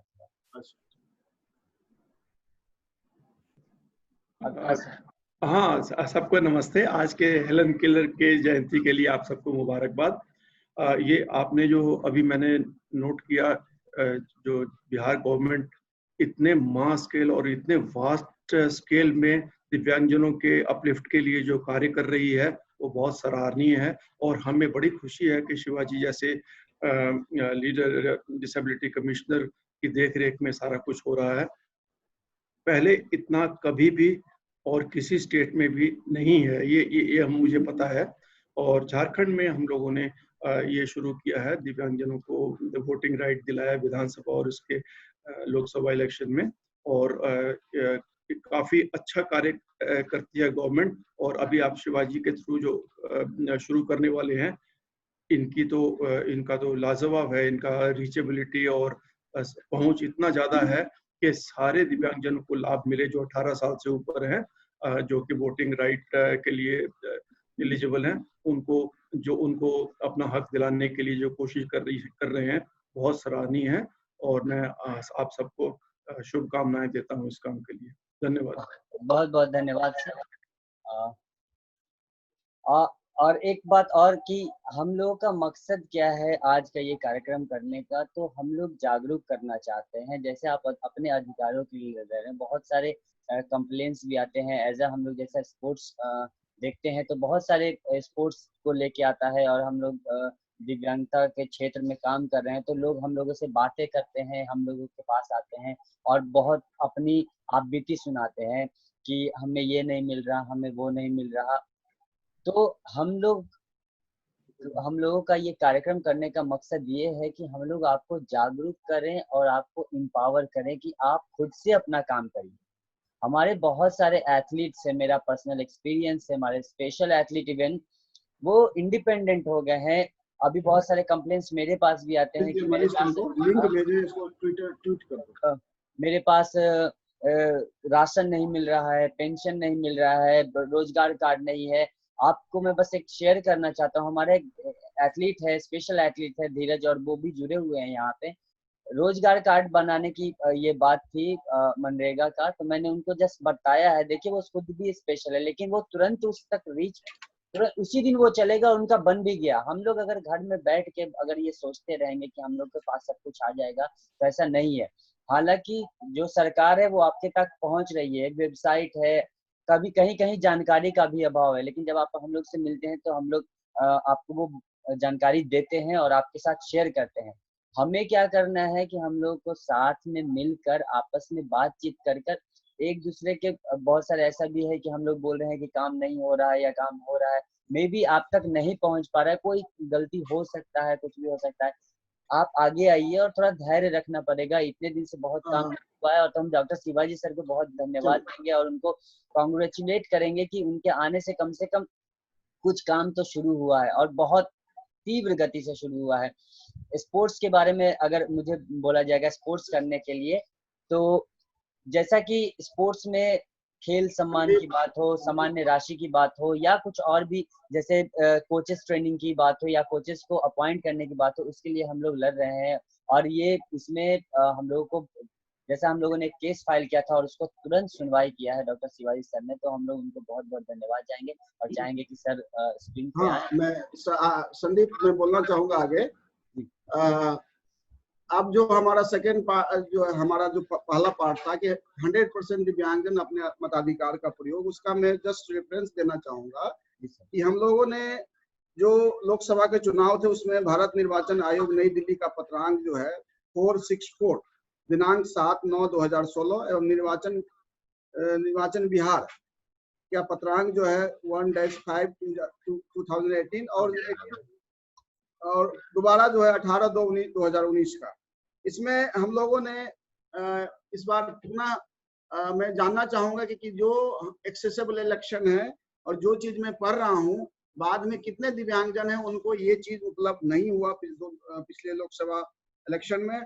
तो हम उस बात को हम लोग आज जो है सोमोटो के आधार पर जो है, हम अगर लगता है कि ये चीज उपलब्ध नहीं हो पाई है, तो पुनः हम लोग इस बार हम लोग, क्योंकि हम अपने अधिकार का जागरूक होना बहुत जरूरी है, क्योंकि सबसे पहले इपिक कार्ड है, मतलब जो आप और डॉक्टर नवल किशोर शर्मा जी, हम लोग यंग मतदाता को भी चर्चा कर रहे हैं कि हम दिव्यांग 18 साल की वेट ना करें, हम उससे पहले जो 1 या 2 साल में या 3 साल में, क्योंकि 4 साल के बाद इलेक्शन होता है, तो मान लीजिए किसी का ये रहेगा तो उतना देर तक तो बंद रहेगा। तो यंग मतदाता जो मतलब 14 से 18 वर्ष के बीच जो मतदाता है, डॉक्टर ये सुजतन बाबू ठाकुर जी, उनको भी ट्रेनिंग दे, उसको भी ट्रेनिंग देने की कि वो हमारे वोटिंग राइट्स के प्रति जो है जागरूक रहे। तो हमारे जितने प्रशासन के लोग हमारे सुन रहे हैं,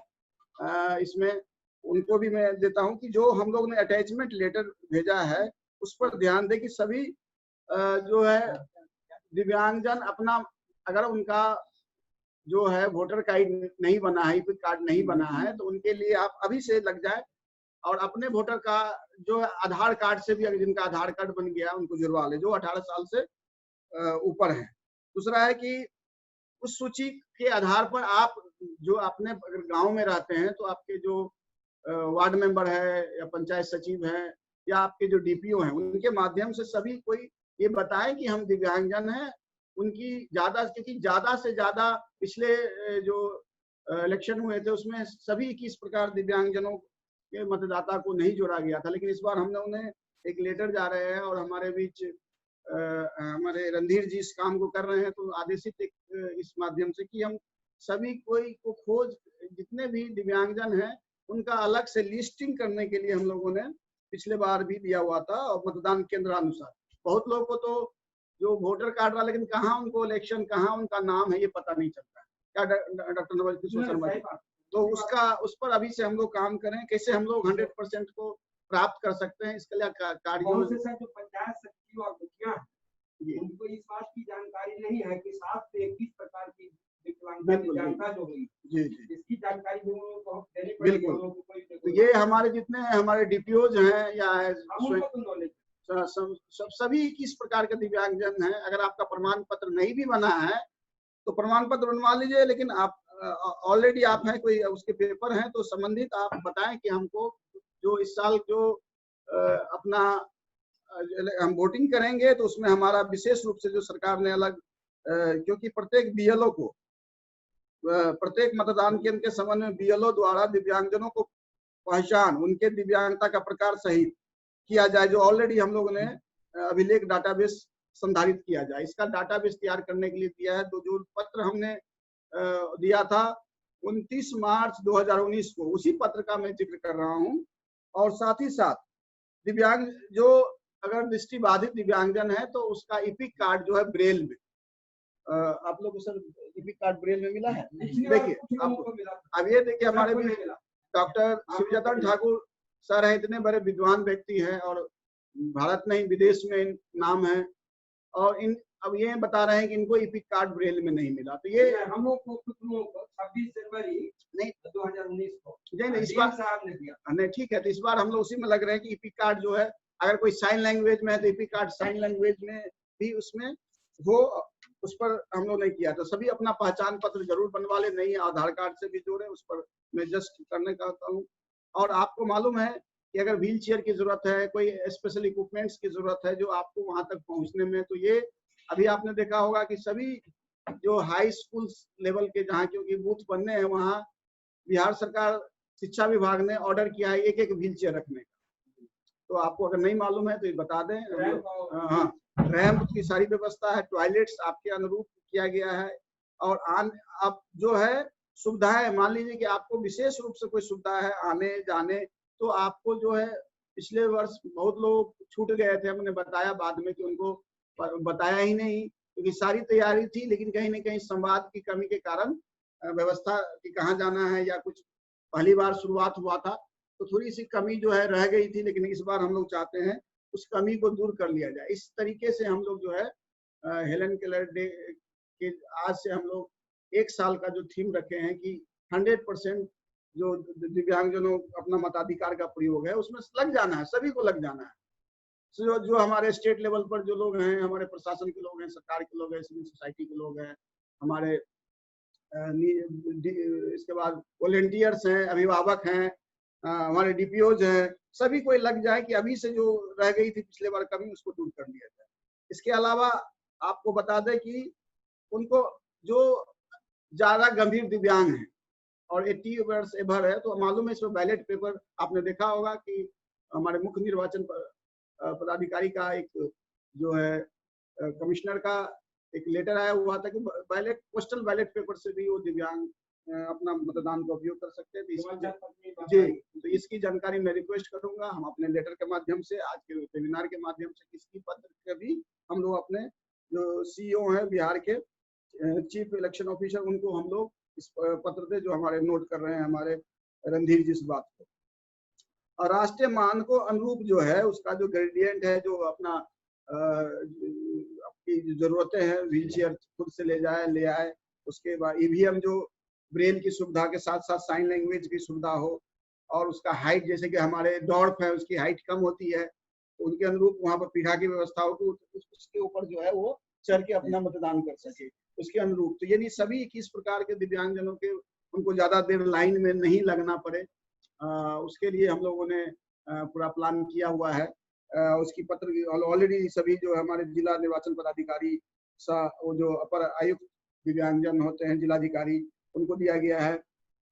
और उस प्रॉपर लाइट हो, क्योंकि कभी लाइट जो होते हैं जो लो विजन वाले हैं उनको नहीं होता है, तो हमारे उसके लिए कैसे हमारा जो है उसके लिए लाइट या कम को बड़ा करने के लिए जो हमारे इक्विपमेंट्स होते हैं, जो हमारे सुनी जी बता रहे हैं, मैग्नीफायर जो होते हैं, उनकी भी व्यवस्था हो, जिससे कि वो अपना मतलब उसको कहीं गलत सिंबल पर उसको जो है नहीं कर दे, और जहाँ चाह रहे हैं तो वहां पर। इस सब की जानकारी हम लोगों ने ऑलरेडी दिया। स्वीप में ज्यादा से ज्यादा वातावरण निर्माण करने के लिए, ज्यादा से ज्यादा प्रेरित करने के लिए जो कार्यक्रम में पिछले जो सारा चीज हम लोगों ने पिछले वर्ष जो दिया हुआ है, उपलब्ध सुविधाओं के संबंध में सभी संबंधित दिव्यांगजनों, राजनीतिक पार्टियों, मीडिया, चुनाव प्रचार प्रसार, मैंने जितना भी है उसको प्रचार प्रसार कराने के भी हम लोगों ने पिछले बार जी सारा जो मैंने बता रहा हूँ, जो हम लोगों ने पत्र पिछले बार लेटर लिखे हैं, उसी का के बारे में हम लोग लगातार जो है बता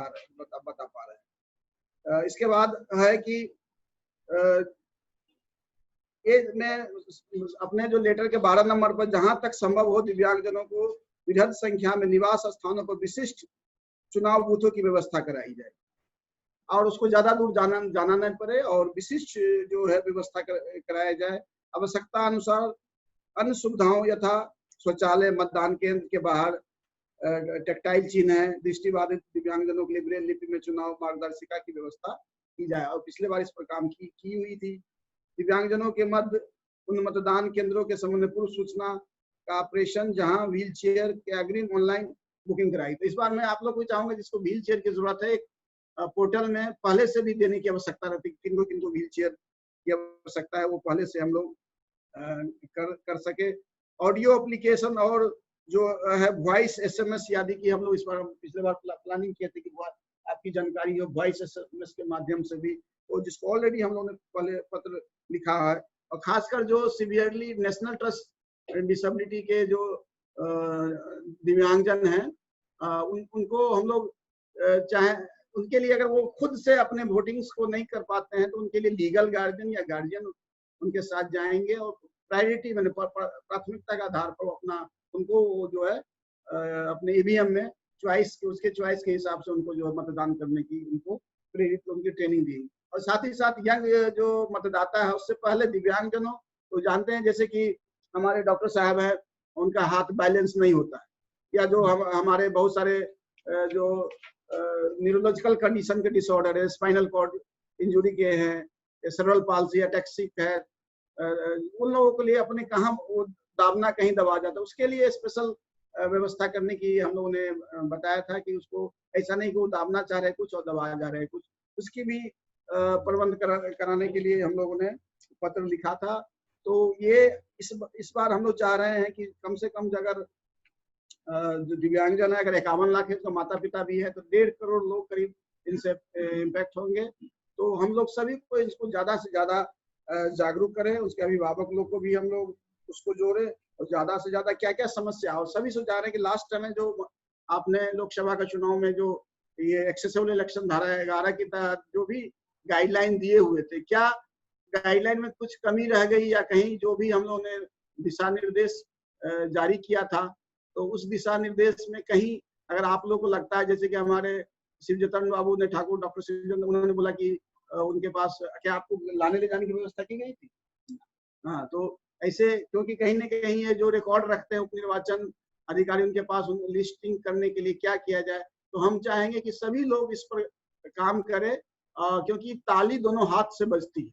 सरकार तो सारी व्यवस्था करती है, लेकिन हम दिव्यांगजन उसके लिए काम कर रहे हैं, जो एसोसिएशन के लोग हैं, सभी लोग को आने होगा। अपने अधिकार को मैं 100% जो एक्सेस मतलब अपने अधिकार को जानिए, आपको कहाँ वोटिंग करना है ये तो आपका चॉइस है, लेकिन वोटिंग करें, और आपका ये अधिकार इतना सुंदर प्रजातंत्र में जो है आपका वोटिंग का अधिकार सबसे बड़ा अधिकार दिया हुआ है। इस अधिकार से ये ना है कि हम वहां जाएंगे तो हमको टॉयलेट में कहाँ जाना पड़ेगा, हमको इंतजार करना पड़ेगा, हमको दिक्कत आए हो सकता है ले जाएगा लेकिन हमको वापस नहीं लाएगा। तो ये सब चीजों का जो अगर आपके पास कोई अनुभव रहा हो तो उस अनुभव को हम उन्हें भेजें, क्योंकि हम इस बार चाह रहे हैं कि जो आने वाला बिहार में इलेक्शन में है, दिव्यांगजन, बिहार का दिव्यांगजन ये दिखा दे, मैं चाह रहा हूँ कि बिहार का दिव्यांगजन ये दिखा दे कि वो 100% वोटिंग कर रहे हैं।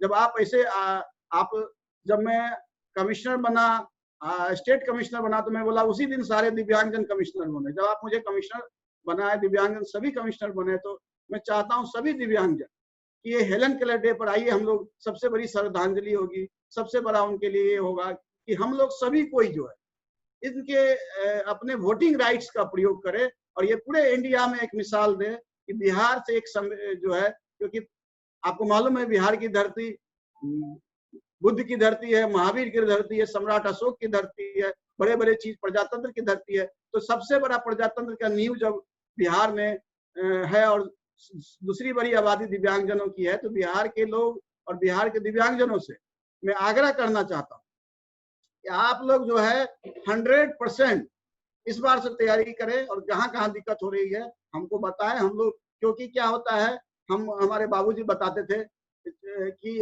अब पछताए क्या हो चिड़िया चुग गई खेत, यानी हमेशा जो है बाद में क्या हो, हम लोग क्यों नहीं पहले से सजग रहे। कल आप मान लीजिए कंप्लेन करें कि हमारे पास ये नहीं हुआ, तो आपका तो अधिकार चला गया, क्योंकि अगला चुनाव फिर 4 वर्ष के बाद होना।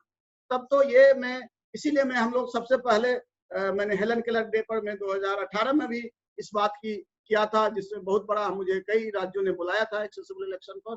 और बिहार में चाह रहा हूँ कि इस बार जो है बिहार में इस बात को शुरुआत करें कि हेलन केलर डे जो है आप बताएं हमारे विद्वान व्यक्तियों ने कि हेलन केलर जो सुनती नहीं थी, दिखाई नहीं देता था, और इतने बड़ा अवरोध को अवसर में, और मेरा प्रेरणा का स्रोत, मैं आज हेलन केलर डे को हमेशा पिछले 25 वर्षों से मैं इसलिए मनाता हूँ, और हमारे डॉक्टर शिवजतन ठाकुर जी का PhD इनका किया हुआ है।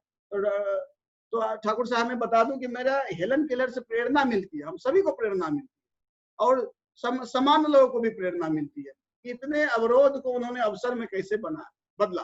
तो हमारे दिव्यांगजनों जो है बहुत, मैं उनको बता दूं कि हेलन केलर से प्रेरणा लें और जो भी अवरोध है उस अवरोध को अवसर में बदलें। यही हमारा उद्देश्य है मनाने का, क्योंकि हम लोग कुछ फीडबैक भी लेंगे, कुछ बोलना चाहेंगे, क्योंकि 1 बजे से हमारा नया कोर्ट भी है। तो बस इसकी कॉपी जो है हम लोग ने जो लिखा था दोबारा हम लोग पुनः जो है हम सभी को सर्कुलेट करेंगे कि हम लोग ने क्या क्या सुझाव, और हमारे बीच जितने लोग हैं, हमारे बीच डॉक्टर नवल किशोर शर्मा जी हैं, अश्विनी जी हैं, डॉक्टर शिवजतन ठाकुर जी हैं, और बाकी जितने बड़े बड़े हमारे दिव्यांगता के क्षेत्र में दिव्यांग व्यक्ति हैं जो अपने आप में रोल मॉडल है बिहार के। मैं चाहूंगा कि आप भी एक गाइडलाइंस दें स्टेट कमिश्नर को कि क्या क्या और ज्यादा सुझाव कि एक्सेसिबल इलेक्शन जो धारा 11 में और क्या बेहतर किया जा सकता है, उसका भी हमारे पास अगर आप आज के जो लगातार प्रोग्राम है उसमें दे सकते हैं, हमारे मेल पर भेज सकते हैं, हमारे व्हाट्सएप पे भेज सकते हैं। तो आपकी जो सुझाव है उस सुझाव को भी हम लोग जो है कलमबद्ध करके, और हम आपके सुझाव को जो समुचित सरकार के लोग हैं जो इनको पालन करेंगे वहां तक भेजाएंगे। और उम्मीद हम करते हैं कि हम लोग जो है इस बार कम से कम बिहार का जो इलेक्शन है उसमें हम बिहार के जो दिव्यांग मतदाता हैं वो ये दिखाएंगे कि हम जो है ज्यादा से ज्यादा, हम मेरी इच्छा है कि 100% हो, और क्यों नहीं 100% हो सकता, इसके लिए सभी जो हमारे बुनियाद के लोग हैं, हमारे ADSS हैं, हमारे सर्व शिक्षा अभियान के रिसोर्स टीचर्स हैं, हमारे DPOs हैं। अभी जब 7083 पंचायत हमारे पंचायत में गांव की संख्या अगर करेंगे तो गांव के ऑलमोस्ट जो है गांव के हमारे 32-33 हजार गाँवों का जो है हमारे पास लिस्ट है जहां पर दिव्यांगजनों का समूह काम कर रहा है।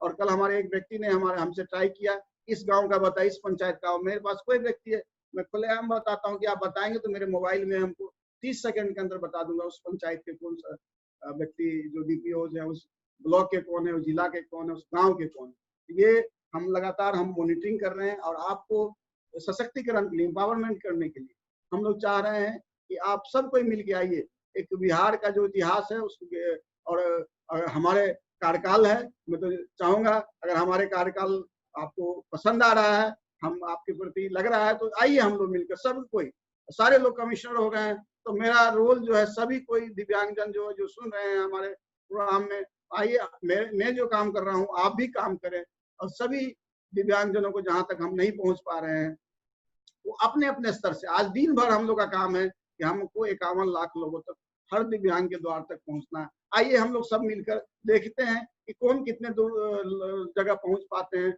हर कोई अपने माध्यम से कम हेलन केलर की जयंती से प्रेरणा लेने का जो है हम लोग सभी कोई जितने लोग हैं सबको एक प्रयास करें, एक कदम सबको बढ़ाएं। मैं उम्मीद है कि जो हमारे जितने लोग हैं, गवर्नमेंट के लोग हैं, जिला स्तर पर जितने लोग हैं काफी एक्टिव है, हमारे जिला प्रशासन के लोग काफी एक्टिव है। मेरे कार्यकाल में एक भी हमको आज तक प्रॉब्लम नहीं हुआ। किसी जिले में चले जाओ, किसी ब्लॉक में चले जाओ, किसी सब डिवीजन में चला जाओ, औचक निरीक्षण करने के लिए चला जाता है। आपने देखा एक न्यूज़पेपर में, समाचार पत्र में 25 तारीख का निकला होगा, मैंने सारण में हॉस्पिटल में औचक निरीक्षण किया गया था और तत्कालिक वहाँ के सिविल सर्जन नहीं पाए गए थे, उसकी कार्रवाई हुई है, उस पर उनको सस्पेंड जो किया गया, उनको कारण कुछ आज 25 तारीख का जो है पेपर में मैंने देखा कि उसके बारे में निकला हुआ। तो आप इमेजिन कीजिए, सरकार छोटा से छोटा, आप लोगों को लगता है कि हम लोग छोटे से छोटे चीज जो हम लोग करते हैं, इवन मैंने लिख कर नहीं दिया था कि उन पर कार्रवाई करने के लिए, फिर भी वो अनुपस्थित थे, तो उस पर भी वो सूचना ऑलरेडी जो है पेपर में उसकी निकला है। वो पूछा गया कि राज्य आयोग जब विजिट किए तो आप उसमें अनुपस्थित पाए गए। यानी सरकार, आप इमेजिन कर सकते, छोटे छोटे हमारे काम जो राज्य आयोग को इतना इम्पावर किया गया है, और इतना इम्पावर किया गया तो ये सभी दिव्यांग को इम्पावर किया गया है। हम जितने भी सुझाव देते हैं, जो चीज भी करते हैं, आपने देखा होगा लॉकडाउन के समय बिहार से बाहर से दिव्यांगजनों को बुलाने के लिए एक सीनियर आईएएस को और उस आपदा विभाग के सचिव को नियुक्त किया गया, नोडल अधिकारी बनाया गया। अब मुझे बड़ा हर्ष कहते हो रहा है कि मेरे कोर्ट में जब सुनवाई हुई तो उन्होंने एक जितने पेंडिंग थे सभी को बिहार लाए, और सारे लोग जो है जो बिहार से बाहर थे उन्होंने लाकर उनकी कोर्ट में अभी लास्ट 16 तारीख को, और हमने धन्यवाद दिया।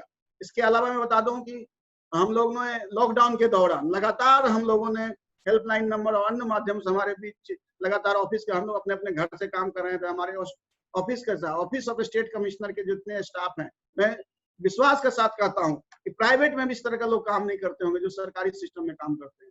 अपने लॉकडाउन के दौरान जब भी आप जब देखेंगे तो हमारे जो ऑफिस ऑफ स्टेट कमिश्नर लगातार हर व्यक्ति, हर लोग, हर कर्मचारी लगेगा नहीं, कब सुबह होती है कब शाम होती है, और लगातार लगे रहते हैं। तो इतने सारे इम्पावर हमारे ऑफिस का इतना सपोर्ट मिल रहा है, जिला प्रशासन का इतना सपोर्ट मिल रहा है, सभी विभागों का। आपको बता दें कि 1000 रुपये की जो बातें हैं, सभी जिनको इंदिरा गांधी निःशक्त पेंशन योजना थी, सभी को 1000 रुपये हमने कोर्ट में मैटर को लिया और सभी को 1000 रुपये उनको मिली। उनकी सूचना हमारे पास दी थी 1,26,000 करीब, और जो बचे हुए थे मैंने उसको आदेश किया कि उनको भी 1,000 रुपया देना है।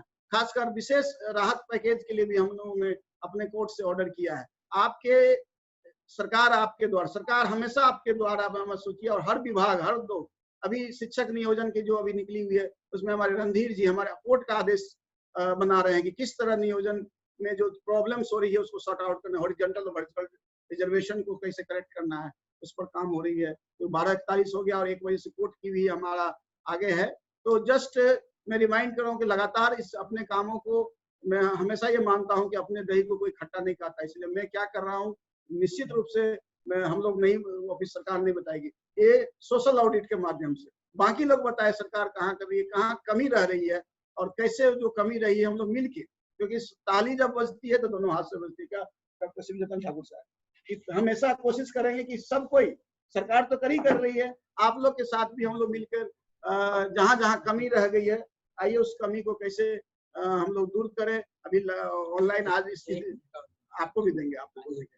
तो और ऑनलाइन जब हम देख रहे हैं कि बता रहे थे संदीप के 10-11 लाख लोग अभी हमारे कार्यक्रम से जुड़े हुए हैं, लोग देख रहे हैं, तो मैं ये बता दूं कि ये निश्चित रूप से आपको विश्वास दिलाना चाहता हूं कि सरकार जो है हर आपके काम पर, छोटी छोटी चीजों पर, क्योंकि हमारे पास हमारा काम है मॉनिटरिंग का, हमारा काम है जो हमारे एक्ट का अनुपालन का।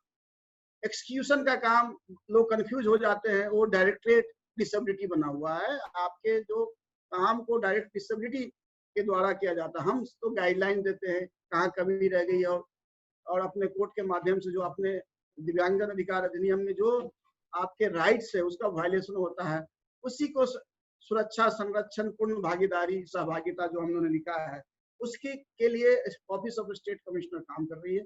उसमें कहीं भी आपको लगता है, निश्चित रूप से आप बताएं कि कैसे जो हमारा एक्ट का अनुपालन में और जो बच्चे कुछ, आपको एक जो अच्छी बता दें कि हम लोग हर जिलों में विशेष कोर्ट का जो है पिछले साल दिसंबर में ही अधिसूचना जारी की थी। आप लोग अपने अपने जिले के जो है कोर्ट में आप जाएं, वहाँ विशेष कोर्ट की स्थापना जो है ऑलरेडी हो चुकी है। इस बार से और बता दें, धारा 88 के अंतर्गत जो राजनीति की है उसका भी हम लोगों ने एक लेटर दिया है कि ये कोविड-19 के दौरान, लॉकडाउन के दौरान जो इम्पैक्ट हुए हैं, जो सीवियरली इम्पैक्ट हुए हैं, ऐसे जो हमारे दिव्यांगजन, उनके अभिभावकगण, इसके अलावा उनकी प्रोफेशनल्स, स्वयंसेवी संस्थाएं, सभी के लिए अगर नुकसान हुआ, उनको काफी हुआ, तो उनसे भी उसको कैसे मदद हुए, उसके लिए भी हम लोगों ने दिशा निर्देश हमारे निदेशालय दिव्यांगजन सशक्तिकरण को दिया हुआ है। तो इस तरह में लगातार काम कर रहे हैं और दोनों थीम जो हम लोग का है इस वर्ष अगला हेलन केलर डे तक जारी रहेगा। आज के दिन से प्रारंभ हुआ है, तो आज शुरुआत हुई है। सभी तक पहुंचने का मतलब, बहुत लोगों ने बोला कि आज ही पहुंचना नहीं है, ये आज शुरुआत हुई है और लक्ष्य रखा गया है कि अगला हेलन केलर डे जब हम लोग मनाएं 2021 का, तब तक हर एक दिव्यांग तक चीजें जो है वो पहुंच जानी चाहिए। ये लक्ष्य लेकर हम लोगों ने चला, इसीलिए हम लोगों ने लक्ष्य लिया है 51 लाख। हो सकता है उससे ज्यादा लोग हो, क्योंकि बहुत लोग इस बार जब जनगणना होगी उस पर विशेष रूप से हम लोग ध्यान रखेंगे कि हर दिव्यांगजन, जो 21 प्रकार के दिव्यांगजन है, सभी को। और मैं देखता हूँ कि बहुत लोग छुपाते भी हैं अपनी दिव्यांगता, क्योंकि उनको पता नहीं कि बताएं उनसे क्या फायदा होने वाला है। हाँ, तो वो भी हमें चाहूंगा कि सरकार दिव्यांगजनों को प्रायोरिटी के आधार पर उसके, चाहे शिक्षा ग्रहण में आप देखे होंगे, शिक्षा 5% आरक्षण है, प्राइवेट नौकरियों में 5% आरक्षण है, सरकारी नौकरी में 4% आरक्षण है, रेलवे रियायत है, कई सुविधाएं है, गरीबी उन्मूलन योजनाओं में 5% है। इसके अलावा विभिन्न जगह आपको प्राथमिकता दी जाती है। तो जो अभिभावक लोग सुन रहे हैं या बाकी लोग उनको भी प्रेरित करें कि कम से कम अपना रजिस्ट्रेशन कराएं।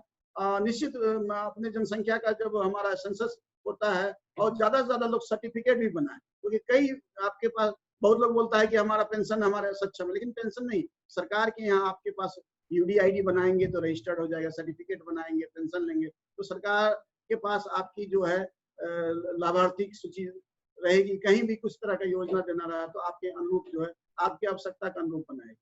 तो धन्यवाद। हमारे बीच हमारे बीच डॉक्टर शिवजतन ठाकुर साहब पुनः बोलना चाह रहे हैं। संदीप, श्रोतागण, हाँ, अभी हमारे डॉक्टर शिवजतन ठाकुर साहब जो है अपनी बात को जी। श्रोतागण, सबसे पहले मैं आयुक्त शिवाजी के प्रति आभार प्रकट करना चाहता हूँ कि इनके कार्य में जितना अधिक विकलांगों को जागरूक करना, विकलांग अधिनियम के अंतर्गत प्राप्त जितने भी अधिकार हैं उसको उपलब्ध कराने का पूरा प्रयास करना, ये बहुत बड़ी उपलब्धि है। हमको आज जानकर आश्चर्य हुआ कि आज लाखों लोग शायद सुन रहे हैं। हम तो यहाँ पर हॉल में बैठे हुए 10-15 लोग हैं, लेकिन आप लोग शायद सुन रहे हैं। तो ये बिहार के लिए गौरव की बात है कि शिवाजी कुमार जैसे निःशक्त आयुक्त, जो अपने जीवन को पूरी तरह समर्पित करके हम विकलांगों को सजग करने के लिए, उनको अधिकार देने के लिए प्रतिदिन तत्पर रहते हैं। और हम डेली इनका व्हाट्सएप मैसेज देखते हैं कि उन्होंने कैसे अलग अलग विभागों को क्या पत्र लिखा, उसका क्या फलाफल हुआ, और कैसे कोर्ट लगाकर क्या आदेश हुआ, या अखबारों तक छपाते हैं।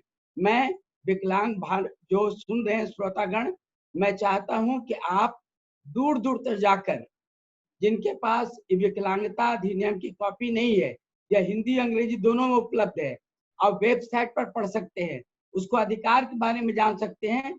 और जब तक आप सजग नहीं होंगे तो अकेले आयुक्त साहब को सजग होने से नहीं काम चलेगा। इसलिए आप भी अपनी सजगता दिखलाइए, आप भी अपने अधिकार के लड़िए।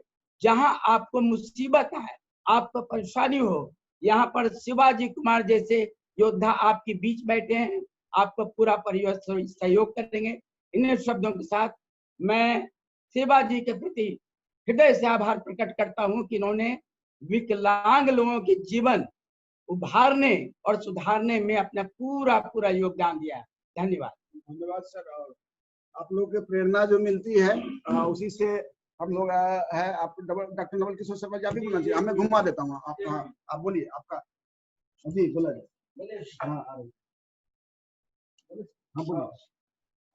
मैं वेबिनार के माध्यम से जो लोग इस मीटिंग में भाग ले रहे हैं, उन्हें मैं एक जानकारी ये देना चाहता हूँ कि आप लोग कई बार कंफ्यूज होते हैं, कब अधिनियम आपको मिलेगा, कब आप पढ़ेंगे, इतना लंबा एक्ट पढ़ेंगे, क्या समझेंगे क्या नहीं समझेंगे।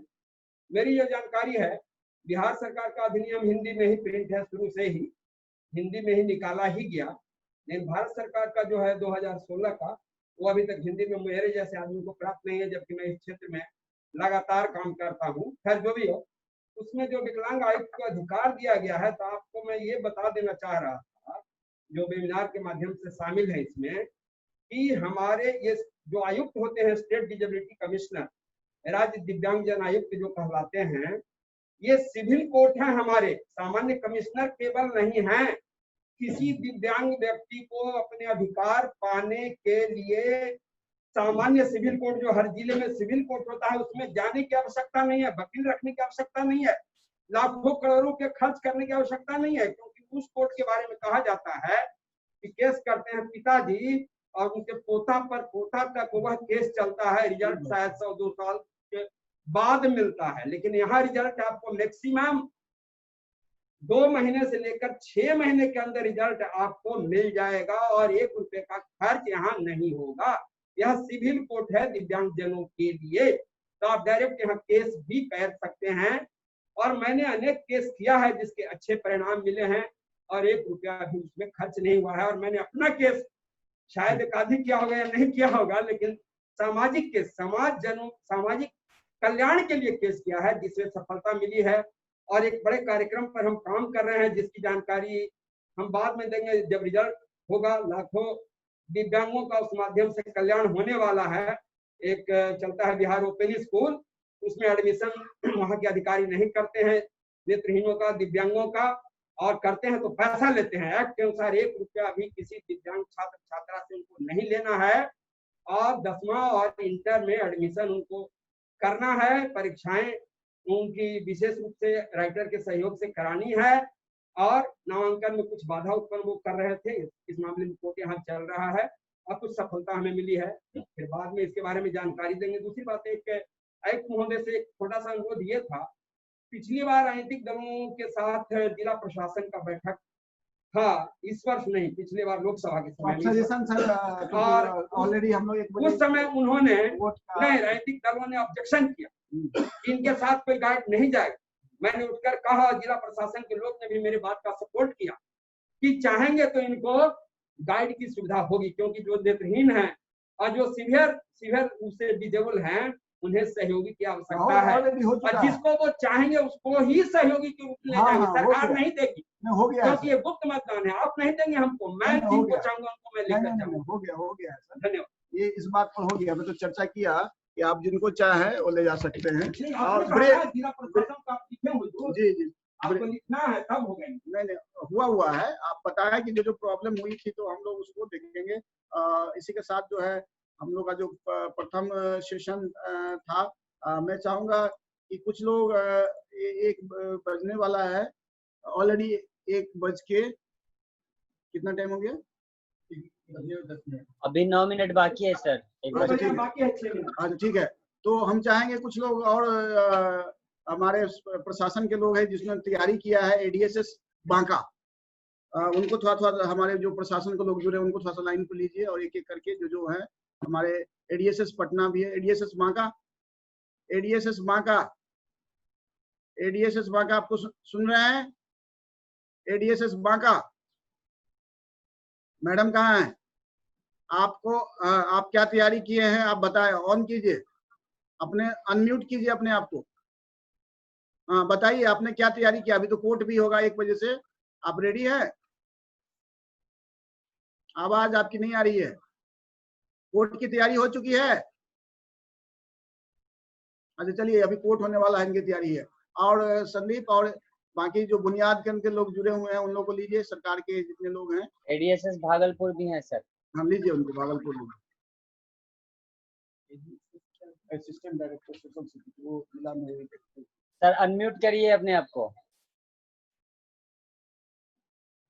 हाँ, एडीएसएस भागलपुर अनम्यूट करिए मैम अपने। हाँ, आपकी तैयारी हो चुकी है? बोलिए, आपकी तैयारी हो चुकी है? आवाज नहीं आ रही है। अच्छा फिर आएंगे आपके पास, अभी कोर्ट में आपको लेंगे, अपना रेडी। बाकी हमारे और सभी लोग जो जुड़े हुए हैं और जिला बुनियाद केंद्र के भी लोग जुड़े हुए हैं, और कोई जो आपको दिखाई दे रहा है तो आप उनको लीजिए लाइन पर, मुजफ्फरपुर है सर ADSS। लीजिए उनको लाइन पे। ADSS साहब, तो आपकी चल रही है कार्यक्रम? अनम्यूट करिए सर। हाँ आपकी क्या क्या कर रहे हैं बताइए। आज आपका तो प्रोग्राम आ चुका है। आवाज कम आ रही है, थोड़ा जोर से बोलें और थोड़ा सा ये निकाल दीजिए। हाँ बोलिए सर, आप इसको हटा दीजिएगा ना तो ज्यादा अच्छा आवाज जाएगा। जो आप लगा रहे हैं ना, फिर बार बार तो निकाल दीजिए तो उससे ज्यादा अच्छा आवाज आएगा। हाँ बोलिए, क्या चल रही है आपकी, प्रोग्राम वगैरह चल रहा है? सर प्रोग्राम का तैयारी चल रहा है और कुछ दिव्यांग लोग भी आए हुए हैं जिनको हम लोग ट्राई साइकिल वितरण करेंगे वाह सर। और सभी प्रखंडों को हम लोग निमंत्रण भी दिए हुए हैं, तो मौसम का भी थोड़ा असर है सर यहाँ। हाँ कोई बात नहीं, कोई बात नहीं, ये इसीलिए तो हम लोग ने ऑनलाइन रखा है कार्यक्रम। ठीक है संदीप जी। और बाकी लोगों को आप लीजिए। संदीप और कोई है तो ADSS मधुबनी है सर। लीजिए।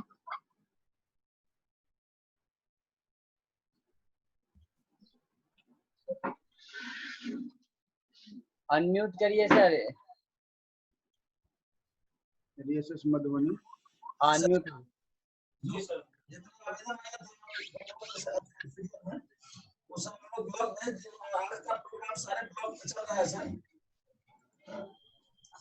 अच्छा बताइए, नहीं आ रही है आवाज? आ रही है आवाज सर उनकी, धीरे बोल। कोई बात नहीं। और बाकी कौन लोग कैसे कैसे अपना रिपोर्ट देना है आप बता पाएंगे संदीप? उसका फॉर्मेट आप शेयर कर सकते हैं? किसी को रिपोर्ट कैसे करना है अपने जिले का, कितने लोग तक पहुंच पाए उनका, अगर आपने कुछ बनाया है तो शेयर करना चाहिए। जी शेयर कर सकते हैं। शेयर करने की बोलिएगा तो कर देंगे सर हम। हाँ कर दीजिए, शेयर कर दीजिए, सब अपना रिपोर्टिंग कर देंगे। लास्ट स्टेज में है। जी जी सर, एक मिनट सर, बस हम इसको खोल लेते हैं। हाँ देखिए कि आप लोग जो अपने अपने यहाँ के कितने लोगों तक पहुंच पाए उसका एक हम लोगों ने फॉर्मेट बनाया है। उस फॉर्मेट सभी के लिए है, सरकार के लोग के लिए भी है, और जो अपने ये सोशल ऑडिट कर रहे हैं संदीप, ये क्योंकि ये बताएंगे, इनका पूरा टीम है जो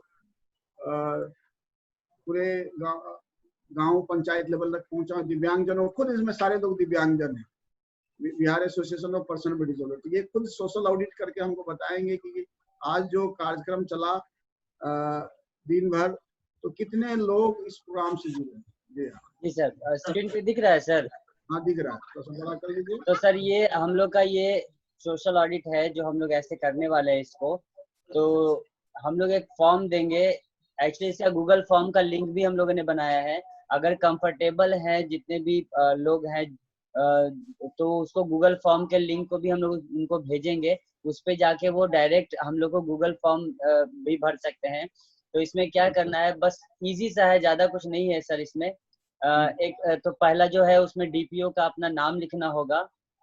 सर कुछ लोग आ रहे हैं तो DPO का नाम DPO का नाम लिखना DPO होगा। का बता दीजिए। DPO तो आपने DPO के लिए बनाया है ना, लेकिन हमारे सरकार के जो लोग हैं या बुनियाद के लोग हैं या जो बाकी लोग हैं वो भी अपना लिख देंगे। मैंने किसने प्रोग्राम ऑर्गेनाइज किया उसका अपना नाम लिखेंगे। जी जी हाँ, जिन्होंने भी किया, जैसे DPO हम लोगों का जो डिसेबल पीपल्स ऑर्गेनाइजेशन है वो लोग अपना यहाँ पे नाम लिखे या जिन्होंने आज कार्यक्रम किया है। फिर जो जिला है या अनुमंडल है, प्रखंड, पंचायत या गांव है, उसका नाम लिखना है। उसके बाद किन किन माध्यमों से उन लोगों ने किया है यहाँ पे उनको चुन के लिखना है। फेसबुक से किया है या यूट्यूब से पे किया है, कितने क्या लोग तक पहुंच पाए उनका देना है। हाँ नहीं, अभी लिखना है सर कि कितने प्लेटफॉर्म पे उन लोगों ने शेयर किया, ये उसमें लिखना है सर। फिर उसके बाद जो चौथा नंबर है उसमें लिखना है कितने लोगों ने देखा, मतलब व्यूज क्या रहा, कितने लोगों ने व्यू किया है वो इसमें डालना है। वो सिंपल है, अगर उन्होंने शेयर किया तो उनको व्यू में जाके पता चल जाता है कि कितने लोगों ने देखा है। उनका एक एक्टिविटी लॉग होता है, उसमें जाके वो लोग पता कर सकते हैं। और उसके कितने लोगों ने लाइक किया वो भी लिखना है, कितने लोगों ने इसको शेयर किया है वो भी लिखना है। और हम लोगों ने उन लोगों को DP बना के, सब लोगों ने DP बनाया है और अपने अपने सोशल मीडिया अकाउंट पे शेयर किया है, वो कितने लोगों तक पहुंच पाए हैं उसके जरिए, उसके बारे में भी लिखना है। और टोटल कितने लोग जागरूक हो पाए हैं वो लास्ट में यहाँ पे लिखना है। और उसके बाद एक छोटा सा घोषणा है कि जो भी वो लिख रहे हैं इसमें वो सही है, अपना नाम लिखेंगे और हस्ताक्षर करके हम लोग को भेज देंगे।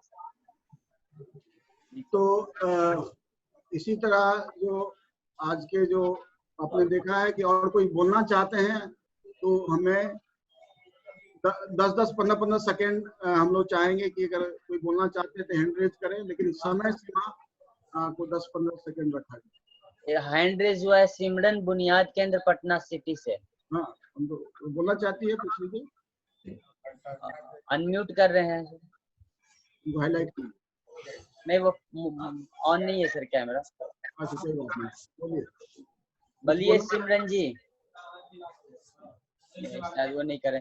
ये प्रतिभा वेलफेयर से हैं सर, प्रदीप कुमार, वो बोलना चाह रहे हैं, उनको ले लेते। नहीं, अभी तो ये नहीं, दिव्यांगजनों के लिए सिर्फ है, बाकी लोग नहीं। दिव्यांगजन सरकार दिव्यांगजन नहीं है सर वो। और नेक्स्ट और कोई है? Ravi Kumar, Indian Red Cross. हाँ, वो बोलना चाह रहे हैं, दीजिए उनको। बोलिए रवि कुमार।